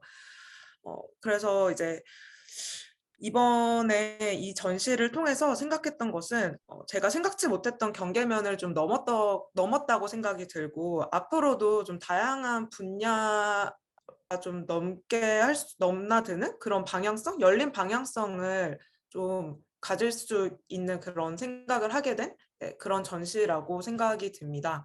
그래서 이 정도로 얘기하면 될 것 같아요. 네, 그리고 두 번째 질문을 저희가 받은 게 있어서 이 부분을 좀 질문을 드릴게요. 이제 막 대학교 졸업을 하고 작가를 꿈꾸는 사람의 입장에서 어떻게 다른 작가들과 만나고 소통을 하고 작업을 할 수 있는지 궁금합니다. 작가로서 혼자서 모든 걸 다 해결하기 어렵기에 다른 사람에게 도움을 받고 또 더 나아가 협업을 통해서 작업을 확장하고 새로움을 도래하려고 하는데 1차적으로 물리적인 만남부터가 어려운 것 같습니다. 두 분께서 한번 협업을 열심히 진행하신 입장으로서 좀 대답을 해주시면 좋지 않을까. 저 먼저 말해주세요. 네. 약간 그냥 이거는 제 생각인데 어떤 어떤 거에 관심 있고 공부를 하고 있고 또 되게 좋아하는 작가의 작업을 꾸준히 보면서 뭔가 동료를 찾는 게 되게 어려운 일인데 동료를 찾는 게 되게 중요하다는 걸 전 이번에 많이 깨닫게 되었어요. 진짜 그게 어떤 매체로서의 그 가능성을 알아주는 동료가 아니고 어떤 정말 내가 어떤 작업을 계속 확장하고 새로움을 가지고 뭔가를 마주치려고 했을 때 동료를 만나는 게 전 중요하다고 생각을 하는데 어떻게 만나야 될지는 저는 이런 식이 되지 않을까. 뭔가 리서치를 시작할 때 내가 같이 공부해보고 싶은 사람을 만나게 될 수도 있고 거기서 같이 작업을 하게 되는 접점을 저희처럼 발견을 하게 될 수도 있지 않을까라는 생각이 들고 혹은 어떤 그 주변의 작가들의 작업들을 꾸준히 되게 오랜 시간 동안 몇 년 동안 지켜보면서 같이 접점을 찾아 나가는 부분에서 만남을 생기게 할 수 있지 않을까라는 생각도 듭니다. 뭐 도움이 될지 모르겠어요. 네, 저 같은 경우도 이제 비슷하기는 한데, 글쎄요, 저는 예전보다는 조금 더 요즘 상황이 이제 뭔가 물리적으로, 그러니까 같은 공통 관심사를 이제 가지는 사람들을 만나기는 그렇게 아주 어렵나 이런 생각은 들기는 해요. 그러니까 조금만 용기를 내서 이제 내가 얘기하고 싶거나 좀 궁금한 지점이 있는 사람한테 이제 다가가서 예를 들어서 너무 이제 사적으로 친해지는 것도 좋지만 그게 아니라 이제 작업적으로 대화를 나누려고 했을 때 그거를 거부하는 사람은 많이 없을 것 같거든요. 이제 뭐 그래서 본인이 더 리서치를 많이 해서 이제 사람들을 만날 때 있어서 이제 그런 것들을 좀 관계를 잘 맺는 게 중요할 것 같고 또 한편으로는 이제 저와 선정 작가 같은 경우는 그냥 처음엔 사실 저희가 어떤 작업을 하는지도 전혀 모르고 만났거든요. 근데 사적인 우연한 기회에 만나서 정말 우연한 기회에 친해졌는데 뭔가 어떤 작업을 하는지 서로 모른다고 해서 그걸 이제 같은 바운더리가 아니야 이렇게 생각하지 말고 어떠한 지점이라도 조금은 관계성이 있을 수 있는 지점이 있다고 생각을 하는데 그러니까 저도 그거를 이번 전시를 준비하고 되돌아보면서 알게 된 지점이기는 해요. 그래서 조금 더 열린 마음으로 좀 적극성을 띠면서 다가가면 되지 않을까. 네, 도움이 됐는지 저도 잘 모르겠지만 이 정도로 하겠습니다. 3번 질문은, 다음 질문은 이제 선정 작가가 대답을 해주실 것 같아요. 아, 네. 제가 또 다른 그 다음 질문을 받아주신 어떤 것을 이제 같이 또 공유를 드리려고 하는데요. 근데 이 인전에서 관계성이라는 개념이 매우 중요한 것으로 자리 잡고 있어 보이는데 이 관계성이라는 개념 자체가 작가가 아이디어를 모으는 과정에서는 결국 대상들을 관계화시키는 것, 그렇게 인식하는 방법론은 수렴 및 범주화로 가는 것 같아 보이는데 또 관객에게 이 관계성을 설명할 때는 들레즈적 혹은 포스트 구조적으로 들립니다. 물론 제 생각일 수도 있지만요. 아무튼 이런 아이러니함에 대해서 어떻게 생각하시는지 궁금합니다라고 질문을 주셨어요. 이게 결국에는 약간 탈구조주의에 대한 어떤 이야기랑 같이 연결해서 좀 여쭤보시는 질문인 것 같은데, 네, 제가 대답해요. 현정님 뭐 하실 말씀 있으신가요? 아니면? 근데 이 어떤 포인트가 사실 2인전이라는 포맷을 저희가 가지고 있어가지고 이런 어떤 질문들이 나올 수 있는 것 같아요. 그렇기 때문에 나올 수 있는 질문이기도 하고.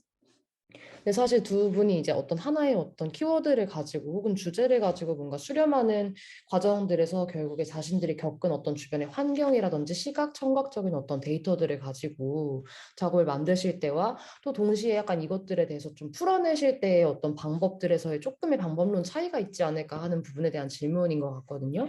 그래서 이거에 대해서 좀 작업하시면서 또 전시 준비하시면서 느꼈던 어떤 부분들에 대해서 설명하시는 식으로 하시면 더 편하지 않을까 네. 싶네요. 저는 두 가지 되게 이게 질문이 재밌는데 이렇게 생각을 저는 못 해봤었거든요. 근데 이렇게 말씀해 주셔서 되게 흥미롭고 어, 아이디어를 모으는 과정에서 결국 대상들을 관계화시키는 것 자체가 어떻게 인식하는 방법론이 수렴과 범주화로 가는 것 같아 보인다는 말에서 저는 좀 흥미로웠던 지점이 그게 맞는 것 같다는 생각도 조금 들거든요. 왜냐면은 이 관계성이라는 것 자체가 아이디어가 시작되는 과정에서는 서로 다른 존재로 존재가 존재했고 이것이 어떤 관계로 이어져가는 과정에서는 사실 그걸 인식하거나 어떤 범주화된 그 객체라고 할까, 저 범주화된 형태로 존재할 수밖에 없었던 것들이 원래 존재했지 않았나라는 저는 생각이 들었고 이 관계성을 설명할 때는 들레즈적 그리고 포스트 구조주의적으로 들려야 하는 게 맞는 것 같아요. 왜냐면 제 작업이 제 작업이 그 균사체를 기반으로 하고 있긴 하지만 제가 그 관계에 대한 이야기, 유기적 관계에 대한 이야기를 굉장히 많이 하고 싶어 하면서 저도 들레즈랑 가타리 혹은 그 이후에 이제 라투일까지 이어지고 또 유쿠이까지 이어지는 그런 이론들에 대해서도 굉장히 저도 리서치를 많이 하는 편인데 제가 그 휴머니티에 관련해서 고민을 하다가 어떤 그 제가 아는 선생님이 추천해주신 책이 있는데 스트랜선이라는 그런 인류학자가 쓴 부분적인 연결들이라는 책이 있거든요. 그걸 한번 읽어보시면 되게 흥미로울 수 있는데 왜냐면 이게 저도 원래는 이 연결과 네트워크를 생각할 때 항상 부분적 연결보다는 우리가 모두가 연결되어질 수 있다라는 가능성을 먼저 염두에 두고 항상 그 관계성을 고민해 왔는데 생각보다 어떤 부분에서의 연결들이 굉장히 많이 이루어질 수 있고 그 부분들의 연결성이 시작이 되어서 많은 것들이 연결해져 가는 것이 사실 현재이고 이 포스트 구조주의적인 관계성의 굉장히 중요한 부분이라고 생각을 하고 또 제가 그 타나무에서 굉장히 강조하고 싶었던 게 항상 되어가기, becoming 되기가 아니라 어떤 동사적 형태의 관계에 대해 많이 말하고 싶어 하는데 이 질문 자체가 되게 동사적 형태의 관계를 말해주는 아이러니를 보여주는 질문이라고 생각해서 저는 이 질문 되게 흥미로웠고 지적해주신 부분이 저는 맞다고 생각이 들어서 이것에 또 피드백을 주시면 또 재밌을 것 같다는 생각이 듭니다. 뭔가 대답이 될까요? 네. 네, 그렇습니다. 네, 대답이 되셨기를 바라며 혹시 답변 주신 거에 대해서 추가적으로 좀 더 궁금하신 부분이 있으면 한 번 더 남겨주시면 더 좋을 것 같아요. 또 다른 분들도 이제 저희 진행했었던 토크 내용 중에서 궁금하신 점이나 뭐 웅진님께도 괜찮으니 궁금하신 점이 있으시면은 남겨주시면 좋겠습니다. 웅진님은 할 말 없어요, 지금? 사라지셨어. 아닌가? 네. 돌아오셨다. 저 뭐 별 말 없습니다. 네.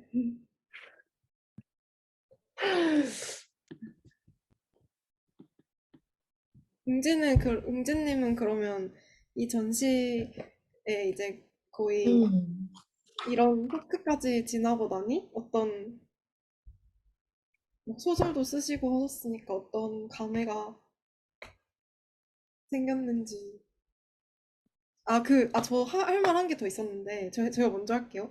제가 그 원혜 작가랑 처음에 2인전을 구상을 하면서 그 웅진님이랑 꼭 같이 어떤 한 부분의 영역을 만들어가고 싶어 했던 이유가 있는데, 첫 번째 이유는 그, 그 로컬 지역성에 기반한 만남이었기 때문이긴 했어요. 그래서 원혜 작가와 저와 웅진 그님 모두 세 명 다 상수동이라는 곳에 거주하고, 상수와 합정에 그 기반하여서 작업을 하고 있고, 이 동네를 공유하고 현정님조차 합정에 계시고, 그래서 여기는 같은 지역성을 굉장히 공유하는 인간들로 모여져 있다가 첫 번째 저희의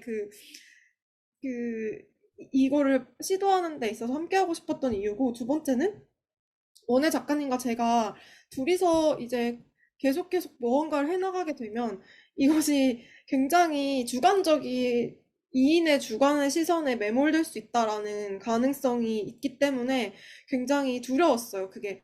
그래서 그 오웅재님이라는 관찰자 혹은 어떤 새로운 대상이 있어서 우리를 좀 더 계속해서 어디론가에 담금질해서 바라는 마음도 있었고, 실제적으로 그 파라마코 AI와 글쓰기와 어떤 다른 이런 관점을 굉장히 인풋을 많이 해주셔서 저희가 되게 많이 도움이 됐던 것 같아서 그것에 감사 인사를 드리고 싶었습니다. 네.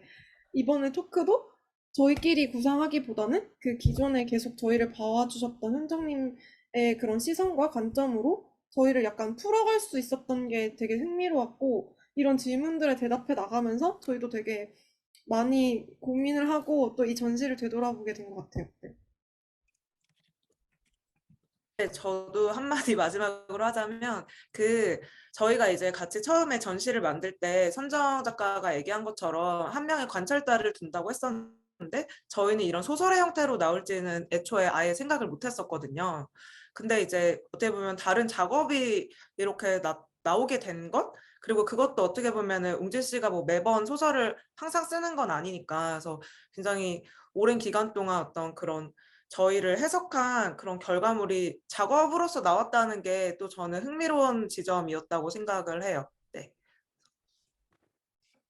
그 지역 로컬성에 대해서만 그럼 제가 뭐 한마디 말씀을 드리면은 사실은 제가 뭐 열차나 어떤 기차 플랫폼 이제 아까 처음에 선정 작가가 뭐 박민규 소설에 대해서도 얘기를 했었는데 그러니까 사실은 저희가 이제 뭐 상수동 1위 카페에서 자주 만났어요. 근데 그 가까이 이제 당인동 이제 당인리 발전소가 있는데 사실은 이제 그 뭐 일제 때부터 당인리 역이라는 플랫폼이 되게 주요한 역할을 했었던 거죠. 근데 그것에 대해서 얘기를 하면서 이 프로젝트와 이제 어떤 길라잡이로서 왜 생각을 했었냐면은 이제 저는 을지로에 위치한 공간을 운영하고 있는데 실제로 이제 을지로에 이제 길이 나 있는 것이 사실은 조금 거슬러 올라가면 남산에서부터 물이 이렇게 어떻게 흘러져 나왔는지 그 물줄기의 방향들을 이제 루트가 뚫어져 있단 말이에요.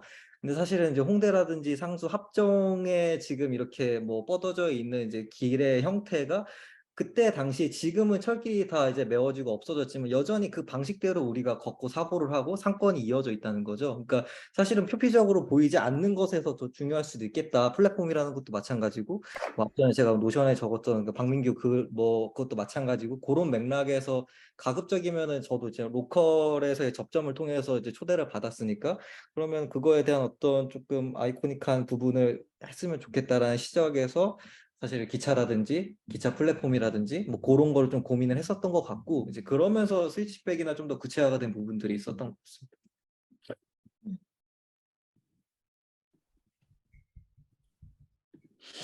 네, 뭐 저희 근데 사실 거의 시간이 준비했던 시간이 다 되어 가기는 하는데요.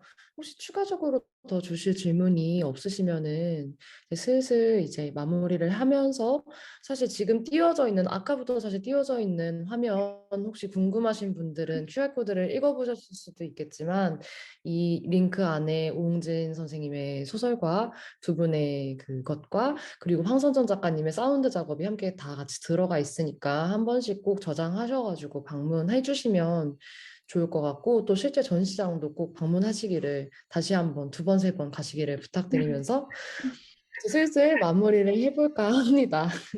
그래서 지금까지 어쨌든 오랜 시간 동안 토크에 참여해 주셨던 세 분들 그리고 또 함께 해주신 관객분들께 감사의 말씀을 드리면서 또 세 분께서 이후에 보여주실 작업과 또 다르게 또 생길 수도 있을 협업에 대해서 좀 기대하는 그런 마음으로 오늘은 이제 여기서 인사를 드리면서 마무리를 드리겠습니다. 네, 함께 해주신 분들 감사합니다. 아, 현정님, 현정님 답변이 네, 와서 읽어주실 수 있으세요? 네? 아, 네네. 아까 그 저희 세 번째 질문에 대해서 답변이